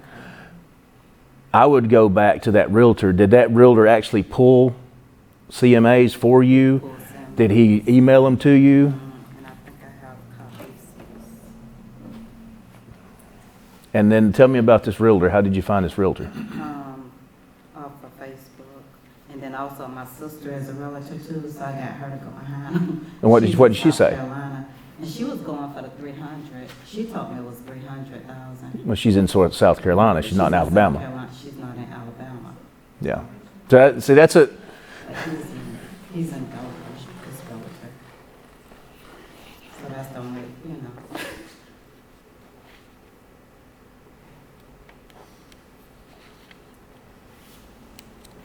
I would say you're probably okay. The 15,000 repairs scares me because it's a house built in the 1880s without going in and looking again. The house, the cat piss house that we talked about, I put carpet, I painted, I scraped the popcorns off the popcorn. That cost 4,000, by the way. Scrape the popcorn, because you don't just scrape the popcorn. You got to remud it, Yeah. and you got to sand it, and you got to paint it. Okay? But we didn't do very much work to that house. We did nothing structural. It was all cosmetic. It was 35,000. Okay, so you're talking about a house 1883. Even if he has done a lot of work to it, it's hard for me to believe there's only 15,000 left. Okay? As far as your realtor goes, the problem there is you don't have an actual CMA from a realtor in that area. That's right. So you're one from South Carolina, your sister said 300, the guy in Dothan said 158. Yeah, that's a big difference.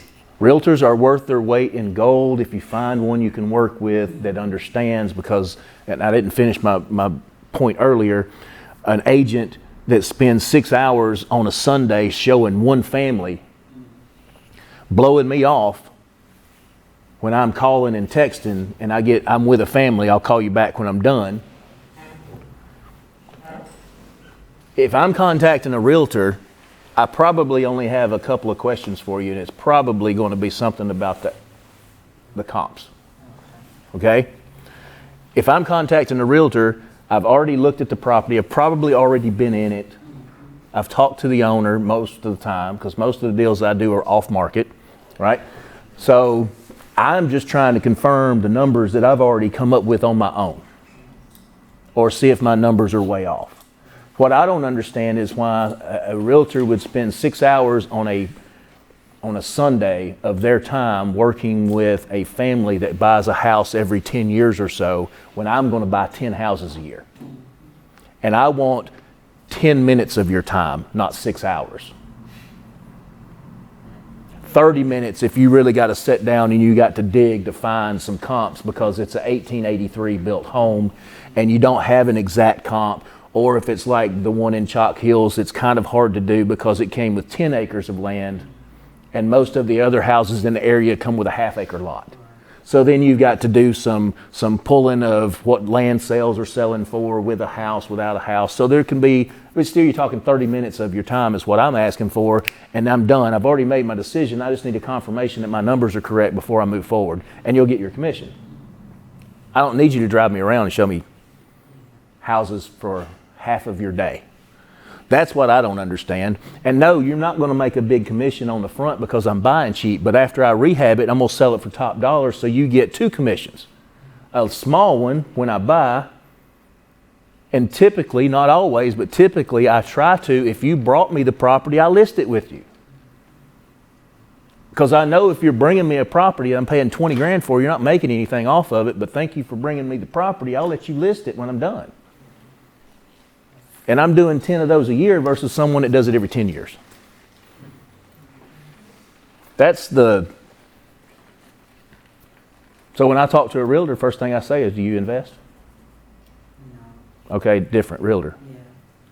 What about Keller Williams? They claim to be investor friendly. You ever had any? Everybody claims to be investor friendly until you go talk to them. Everybody want money.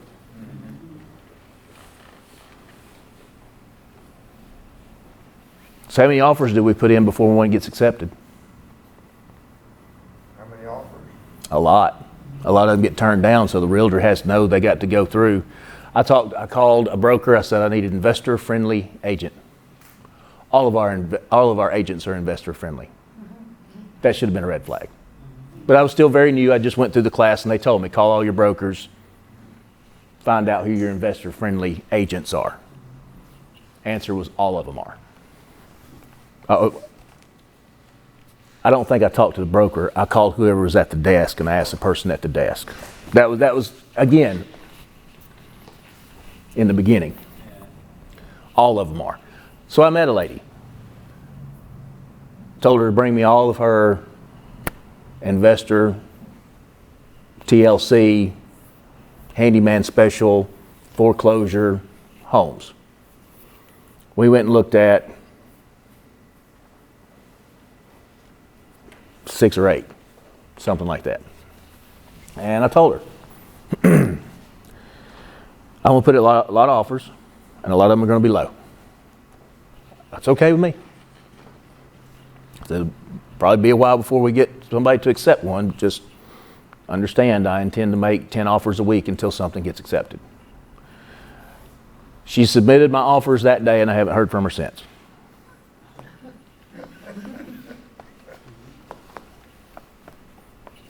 So, Probably no longer investor friendly.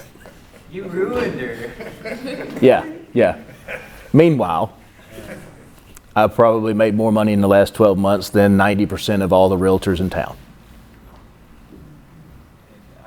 It blew my mind when I found out what real estate actually making. You gotta be living in some big city or something, maybe. But No, not necessarily. You just need to be an investor. Okay? Like you were talking about, if you're going to be in the real estate game, and here was something that it just drives me nuts, is whenever I hear a realtor say, well, if I had the money, I'd buy this one, you should buy it. what they say about every house, especially the new ones. I would say on your situation, I would call a local broker Okay. and ask for a broker or an agent that is also an investor. You are an investor, you are not in town, but you have a contract on a property and you want to talk to an investor, Okay. realtor. Okay. Gotcha. You are looking to purchase, you have it under contract off market, but when you sell it, you will list it. Okay. So there will be a commission in the future for someone that's willing to help me. Okay. I'm not there right now. I have been in the house, I have seen it. I need a confirmation on some numbers. Okay. All right. Exactly where I would go with that one. Okay. And keep calling every realtor in town until you get somebody that is an investor also. Okay. Okay. Right? What's the next one? This one is 902 Eastwood Drive. 902 Eastwood Drive. Somebody want to pull that up on Zillow? Is that in Columbia also, or is that here? No, this is in the.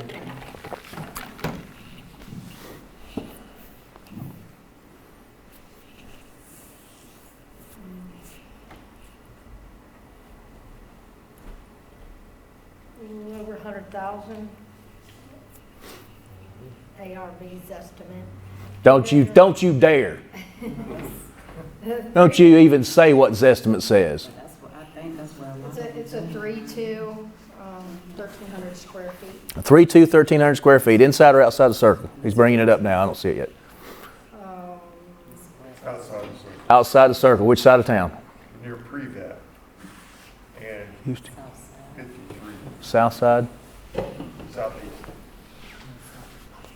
Okay. All right. All right.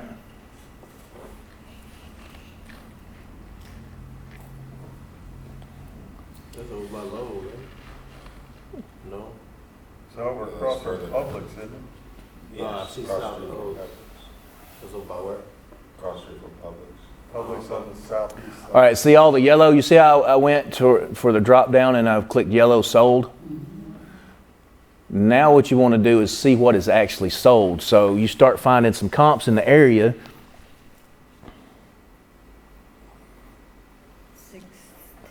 See, Zestimate, see right in that neighborhood, what the same street, what do we got? 117, 124, Start at that one, what is that? At 96. There, click on that one. Well, that's that 101K right there where you're at. Click on that.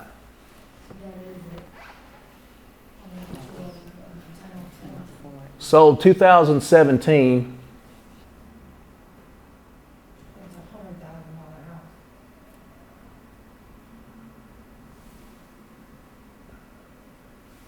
Going down to price history.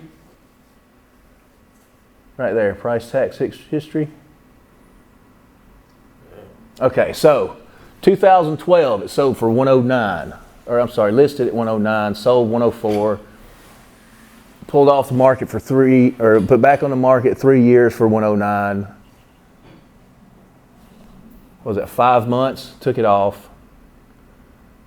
Relisted 108, 3 months, pending, fell through, back on the market, pending, fell through, tired of messing with it, probably rented it, or they were living in it, hard to tell at this point, and then sold for 101 and 17.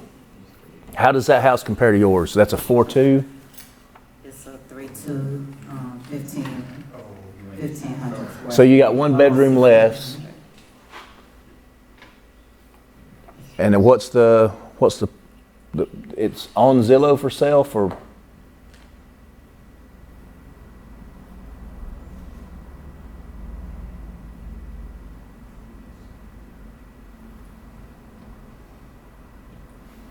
zoom in, it'll clear some of those out for you, Derek.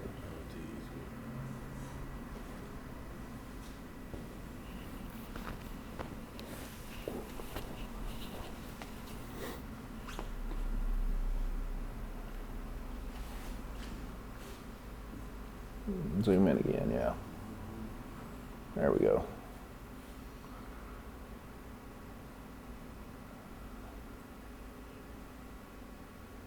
Yep, Eastwood. There we go. 902 Eastwood Drive.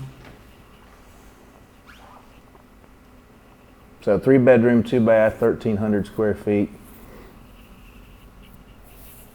It's 1,592 square feet. Says who? Says because he added he said that Zillow was wrong. He added? He added a half bathroom or something. Okay. There's something added to that. When you're talking to a seller, what we call dealversation. Don't be over controlling and don't try to sound like a robot. How many bedrooms, how many baths, right? Have a conversation with them. They will tell you about the property. And that's the way you should tell me a little bit about the property and just let them get going. Any updates, anything been changed, let them go through it. Is there anything that you've done to the property that I might not see? Example, have you added on to it? Did you add a building in the back, a swimming pool, maybe something you can't see from the front of the house? Oh yeah, I added a half bath. Now, the fact that it's not on Zillow, one of two things. This is something that you need to pay attention to. Has it just not been added? Or did he add it and not get a permit? If he added a half bath and he didn't get a permit, then you're looking at possibly a problem. Full bath. It was 3 bedrooms, 1 bath. Uh-huh. And a bathroom. So it's made it 2 baths. Do that one. But it said 3-bedroom, 2-bath on there. So whenever you do permits, and that's part of the process of why you do permits, it gets added at the courthouse and it gets reflected on public record. And where Zillow gets their information from is from the public record. So anytime you are told that something is different from what you're finding on Zillow, then you can pull up your GIS for Houston County, find the address, click on it, and what it says there is what the city knows about. Because when you get a permit and you submit it, it goes on there and they add it. Why do they do that? A few reasons. One of them is tax purposes. If you take a 3-bedroom, 1-bath and you turn it into a 3-bedroom, 2-bath, then the county or the city can collect more tax on it when they do property tax. So that's part of the process. So if you're showing less square footage on Zillow than what they're saying it is, then you got to ask yourself, was that legally added? Is it going to have to be torn down? Was it added in a way that restricts? Maybe it was added on the side and now you don't have enough room between the end of the house and the next property. So then when you come and get an inspector to come in and say, wait a minute, you're supposed to have at least 12 feet between the end of your property and the neighbor, you got to tear that off. It happens. You add it in the back. I was in Virginia Beach. This guy built a beautiful home in a really nice subdivision. And we're talking about Virginia Beach. This is probably a $600,000-$700,000 house. Had a pool, really nice, and in the back had a pool house with I want to say like a 3-car garage. Beautiful. Contractor built it 1 foot over the line for the neighbor. Neighbor would not budge, would not sell him any of his land, had to tear it down. Tear it down. So if you go in and buy a property, say, or someone buys a property, we go this way, you pay cash, right? So you didn't go through an inspection or nothing like that. And then you find out they added a bathroom, okay? And then the city says, hey, you got an extra bathroom on there that wasn't on the plat. So can you say, well, can you just come and inspect it, see if it's okay? Or do I have to tear it down or what? It depends. Yeah. But you bought it and you paid cash for it and you probably waived your right to an inspection and appraisal and all of that when you did that, so you waived your right to complain. And you also waived your right to force the previous owner to fix it. So you bought the problem. You should do the inspection. You go buy the property, buy the inspection too. Depends. I mean, you can look at it and everything matches up and everything's fine and you determine that you don't have to. you know. But if you pull it up and Zillow says 1,300 square feet and the owner says it's 1,700 square feet, and 400 square feet came from somewhere. Was it added on? Was it done legally? That's just things you got to learn, right? Closing costs. I bought, okay, 212 Freedom Heights. What's the average closing cost run? 4%. How much? 4%. 4% closing? That's pretty low, but we'll take 4%. I bought that house. All right, so typically when you close, you got to pay a realtor's commission. You got to, if you're using a bank, you have to get an appraisal, survey,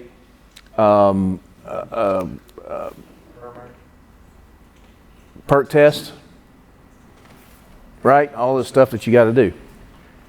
I bought that land to build 212 on. The seller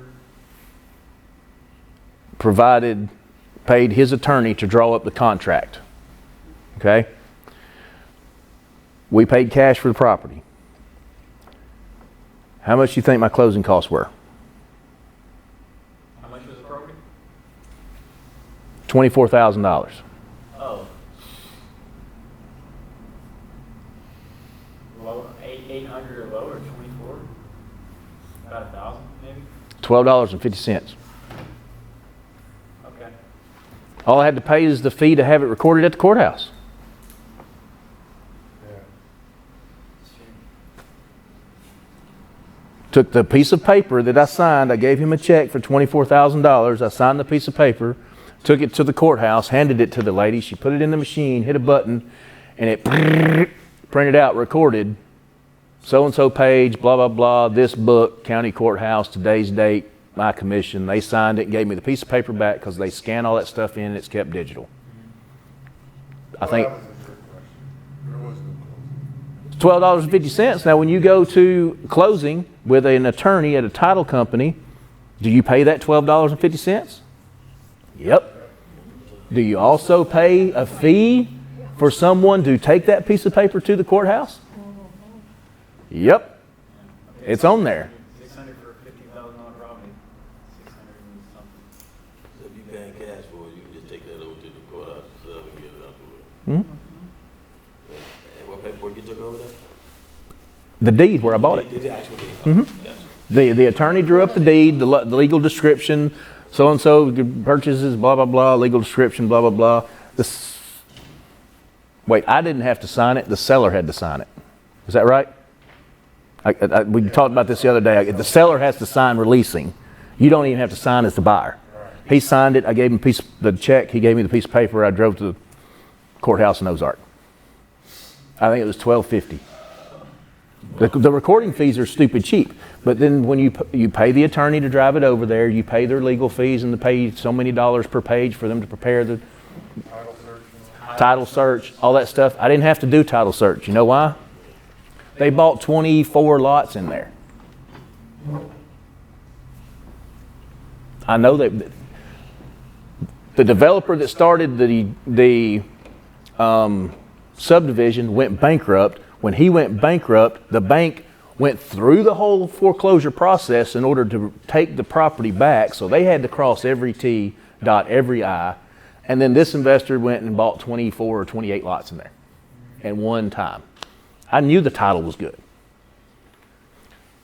So I bought it. I paid the $12.50. We built a house on it, and we sold it. The new buyer bought title insurance because he used a bank for financing and they require it.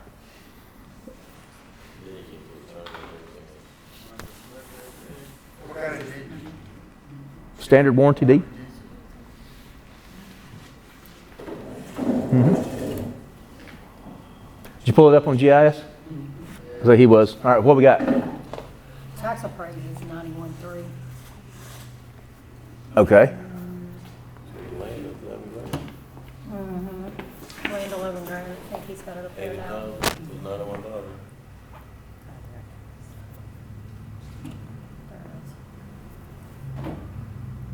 Taxes are a little bit. Base area 1327, built 1977. What does yours have?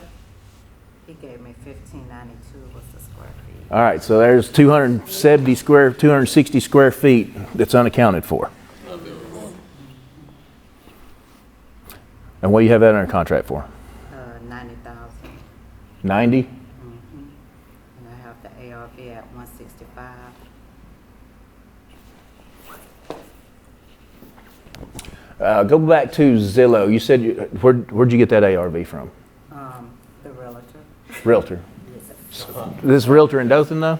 yes, it's the 165. He said 165. All right, In the neighborhood at 165. close that screen. Yeah, it was like 110, 115. Maybe that's. Well, let's overall look at the neighborhood, okay? So first thing I'm seeing, sold 78, 74, 85, 96, 101, right? Back out just a touch, one click. We're not getting, all right, see, nicer subdivision. I can tell you right here. Look, 200, 190, 185. So if you've got a realtor pulling comps for this neighborhood, which the highest one I see is in the 20s, 120, 130.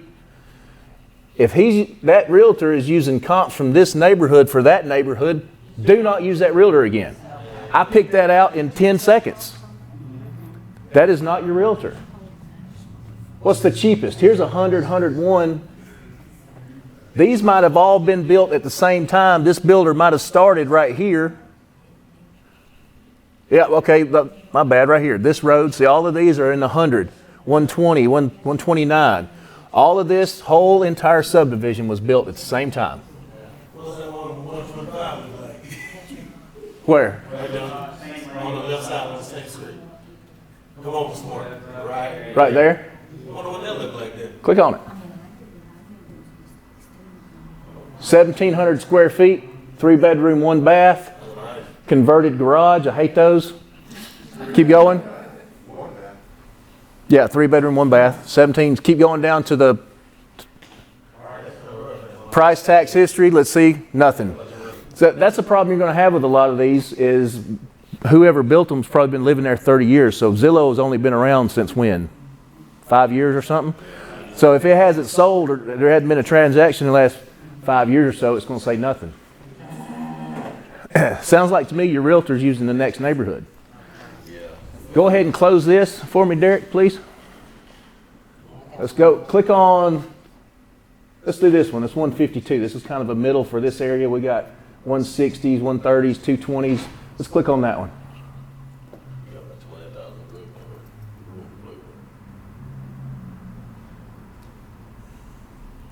Much different house. See how this is totally, this is not built in the 70s. This is a newer subdivision. That was probably built in 90. 2003. All right. See if we got a history. Rented for $1,275 a month. Listed in 2015. Oh, 2010. Now look at this. This was coming out of the bubble. 2008 to 10. Started at 175. Nothing. Dropped at 25,000 4 years later. Price change, price change, price change. Sold for 140. $35,000 less 5 years later. Now the price is starting to go back up a little bit. But you can see that's a totally different neighborhood, built totally different time, 30 years difference in the time it was built and the comps that you're getting. Fired realtor. I have one more. This one is 3206 Alderbrook Road. Elderbrook? Okay.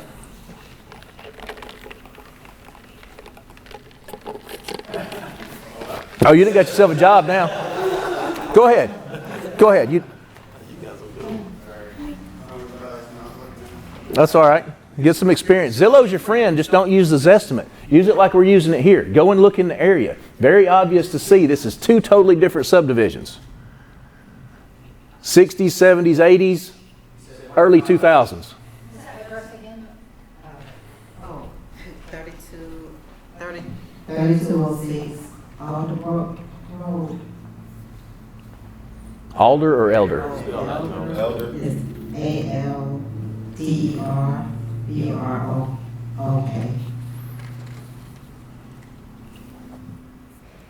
1:30. All right, let's go. We got to wrap up pretty quick.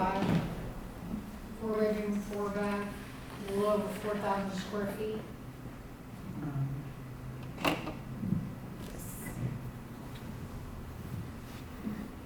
Zoom in. I don't know what's going on there. It's not. Start pulling it up. I mean, use the plus to zoom in.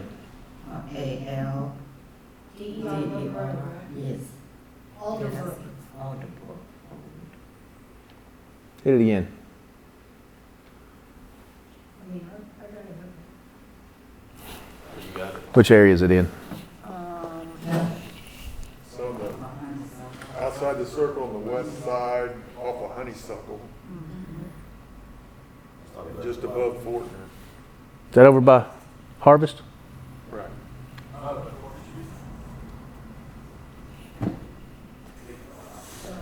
Yeah, outside the circle. Out that steakhouse, somewhere back That's not too bad in that area.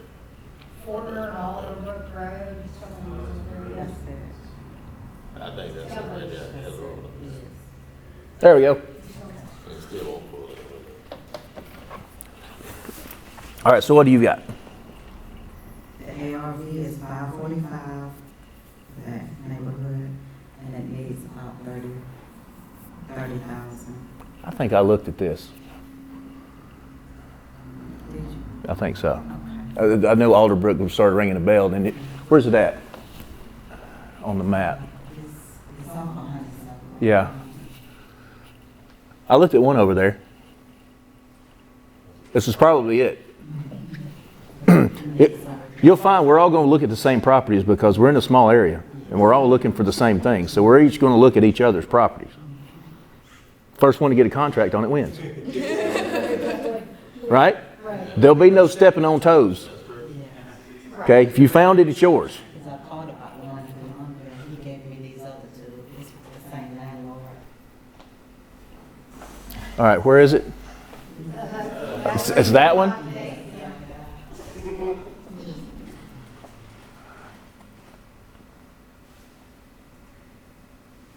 Pull the screen down. Click. Yeah, click. Yeah, there you go. Pull it down.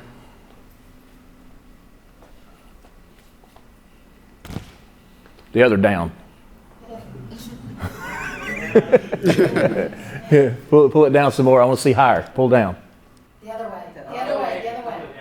There you go. Okay. Yeah, that's it. There's Candlewood. I haven't been inside it, but I'm familiar with the house. Now, what do you think the ARV is? Without sight unseen. Sight unseen. Isn't there a golf course right there? Over there? Beaver Creek or something? Now, since you've been over there. Look at all the I only looked at it from the computer. I never actually went and looked at it in person. Here's my issue with this house. I didn't spend that much time on it. See, Oh, okay. You got to know your lane and what you want to mess with. Right. ARV of over $500,000 in Dothan. That's a luxury home here. You're most susceptible to lose money on a luxury home when we think we're coming into a downturn in the market. When you're going to a downturn in the market, you want cheap houses. Because people that are living in luxury homes, when they lose those, they rent cheap houses because they just filed bankruptcy or had a foreclosure on their expensive house. Later. Pre-foreclosure. Another place to find properties. So I didn't actually go and look at it in person. This is 300, and what did you say the repairs estimate? About 30.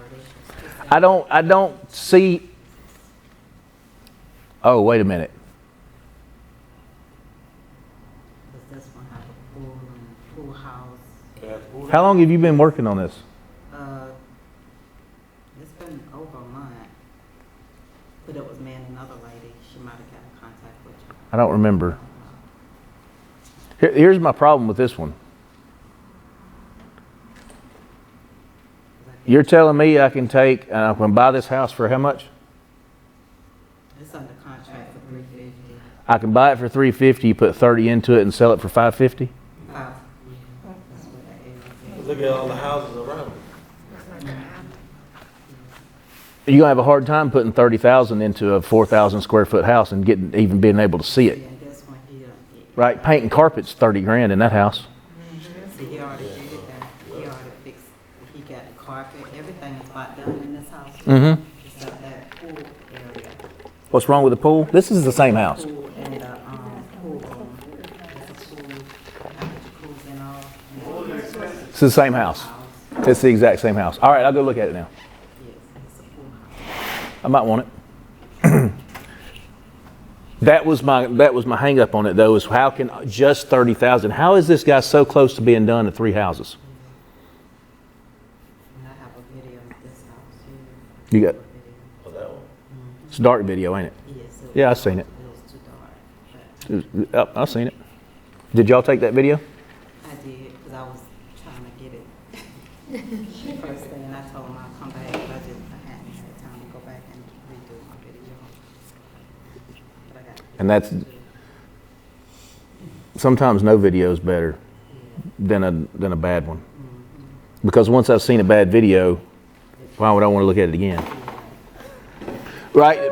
Busy investors, they move quick. Once you've made the decision of no, it's when you said Alderwood, I was like, wait, that sounds, and then you said 350, 500, 550. That sounds too familiar.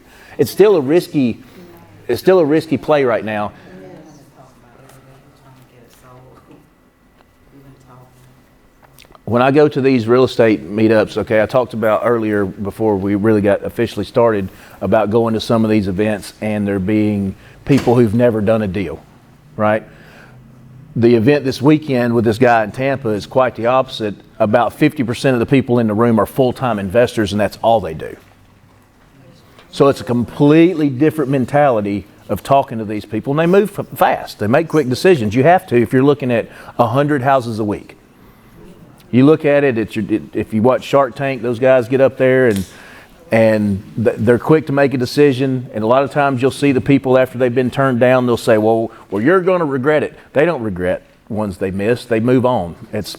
I looked at it. It's not for me. I'm done. And you go to the next one. Now, Mr. Mournful, you're dead to me. Yeah. See, no. If the deal is dead, the deal is dead. We don't spend time thinking about the ones that got away. We just go look for the next one. So, but $500,000 house in Dothan, that's a nice house. Now, there's a market for it, don't get me wrong. But again, going back to these guys that are full-time investors, they're all talking about the bubble in 2020. We're coming into one. Enterprise is sheltered somewhat because of Fort Rucker. A lot of our economy is driven by Fort Rucker, which is not really that susceptible to housing bubbles. Pilots are coming here to train. They've already announced the flight hours increasing for 2020. So there's going to be pilots coming here. All the people that work there are going to keep their jobs pretty much. They're still going to buy cars. They're still going to go out to eat. The economy of Enterprise is going to stay pretty consistent. Further away you get from a military base, the more susceptible you are to whatever degree of crash that, depending on who you're talking to. It's the worst thing ever, or it's just going to be a little bump. But I know investors who are not taking on any projects more than 2 or 3 months. They're doing a lot of wholesale deals. These are investors that have been doing it for years and years, and they're just taking properties, collecting a small wholesale fee, and handing it out to another investor, and they're building cash. They're hoping it crashes. These are the people that I'm talking about that have private money that they're waiting for a crash. Because if you can buy houses at 50 cents on the dollar, 35 cents on the dollar, they're just going to sit on their money until they think they've got to that 35 cent point and buy, and buy, and buy, and buy, and buy. And that's part of what brings the economy back, is when investors with hundreds of millions of dollars all across the United States are waiting for the prices to get so low that then they jump in and they start ramping the economy back up. The rich get richer. What was the price range you said for leasing houses? Is it best right now? About 80. and below. 80 and below. Here's the trick to making that work.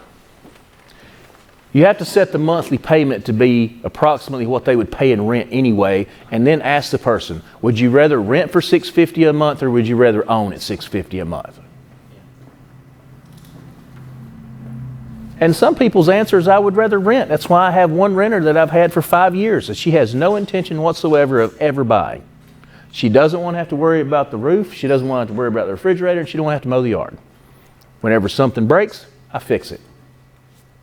But the average American would rather, if they had their option between renting or buying for the same price per month, would rather buy.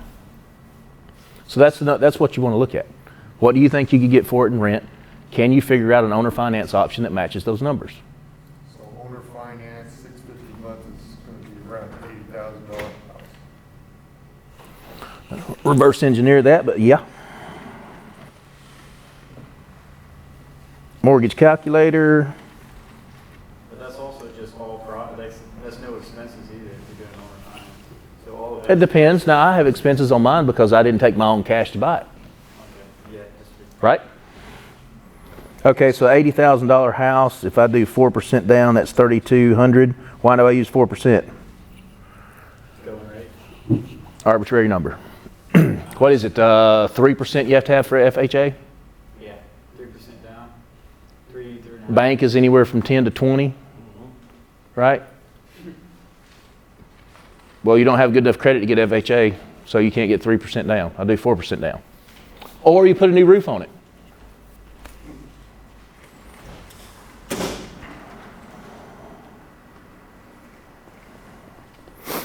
So $80,000 house with $3,200 down, a 30-year note at 10%, $673 a month, and that's not counting property taxes, insurance.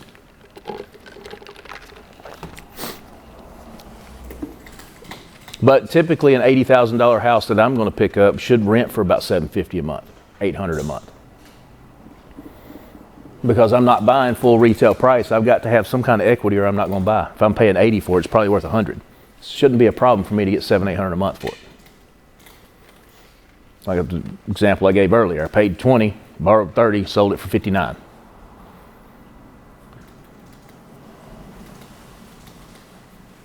I've been trying to link in with the private money lenders.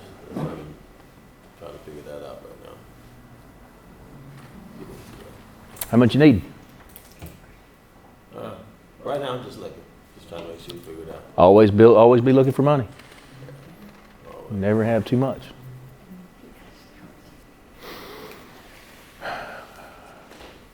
We got 15 minutes to wrap up. Any last questions? Anything? So is it best to get the contract first and then look for the private lender, or kind of figure out what you're working with? Have you done a deal yet? Never. So you're going to have a hard time going to a private money lender and saying, hey, I want to borrow $100,000. I've never done anything. Right. Just like you would have a hard time at the bank. If you're new starting out, partner with somebody that's done a deal.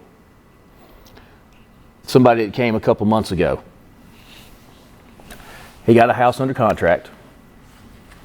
He called me up and asked me if I wanted to come look at it. I went to look at it. He wanted to wholesale it to me. Which is fine. I'll buy wholesale deals if they work, right? You can make money off of it. The seller's happy. You make a cut. As long as there's meat on the bone, I'm fine with it. Problem is, old house and it needed a lot of work. A lot of work. He made a mistake that a lot of wholesalers make.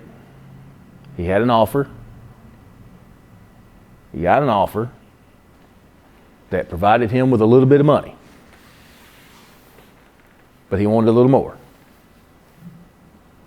So he tried to sell it to me for $5,000. He started out at $10,000 more than the old offer, so he wanted to inflate his wholesale fee by 10. He came down to just 5 more. And walking through the property, I finally found out that somebody had made him an offer.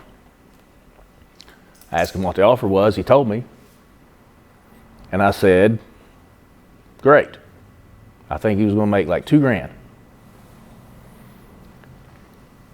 My recommendation to him was take it. Yeah. 2 reasons. The investor that he was selling it to told him. He said, I'm new. Here's what I got. Here's what I'm doing. I think I told him it'd be like $70,000 in repairs. His other investor said it would be like 50, but his other investor had full-time crew, which you can do if you have a full-time crew. I was looking at it as having to pay a contractor to do it. It's inside the city limits. You got to pull permits. You got to do the whole thing. My estimate was 70. That guy's estimate was 50 because he has the people on staff. Our numbers were right. He was right. My numbers was right. Found out that I knew the investor. The investor knows me. Without knowing anything, him putting everything together and finding out at the end, our numbers were on point. I told him to take the deal. Because not only would it be a profit, not very much, I think it was only going to be like $2,000, the investor told him, come on out here, I'll show you what I'm doing. I'll let you come and you show up, you can work if you want to work, you don't have to if you just want to be around. Whatever. And I said, what is wrong with you? Take that. You can take that at a break even of 0, and at the end of the process, it's a $20,000 value. Because you're getting to go through a process without even having your own money at risk. You can watch the whole thing happen. A few weeks later, I saw that house back up for sale from a different wholesaler. So he daisy chain wholesaled it. So for a couple of bucks in the pocket right now, he let go of that experience and education he would have got. Find somebody to partner with. So I found a buddy maybe a little bit more comfortable with putting out some money and went halfsies on the purchase price. 50% of 5,000 is way better than 100% of 0.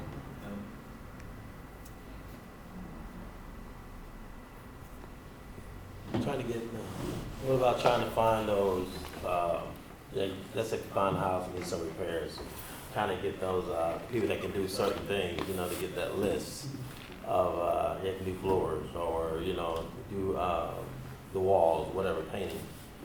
I think that's a challenge, especially in this area. Contractors and subcontractors are always going to be an extreme challenge. The house that I'm working on right now at Richland Avenue, we're way over schedule.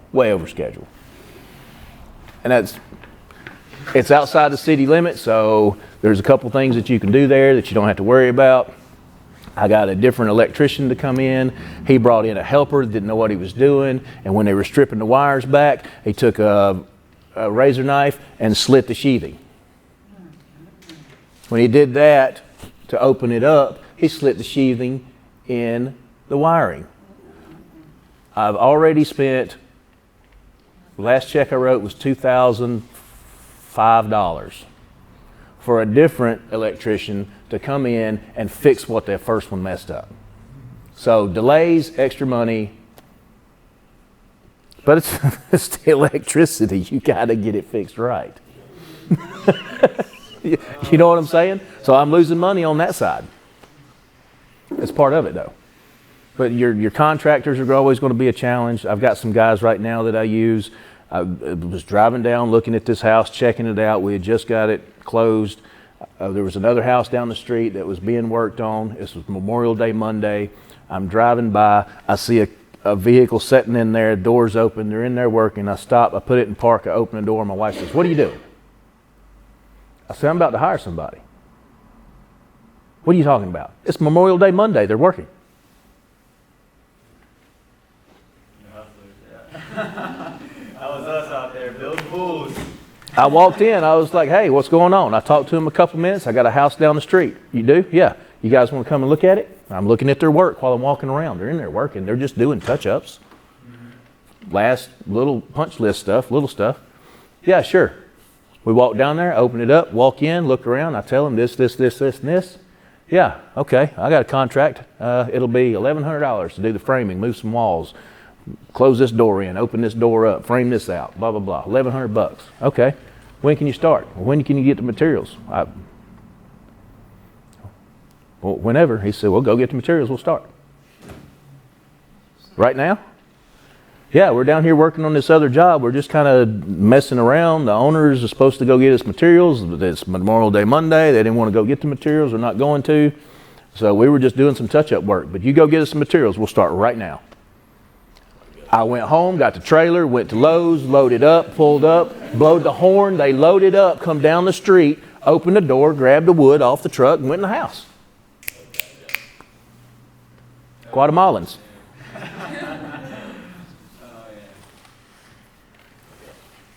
They put me a deck up, 8 by 40 deck.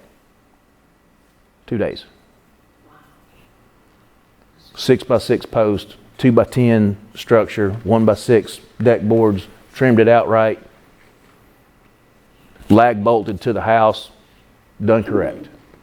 Pass inspection, 2 days.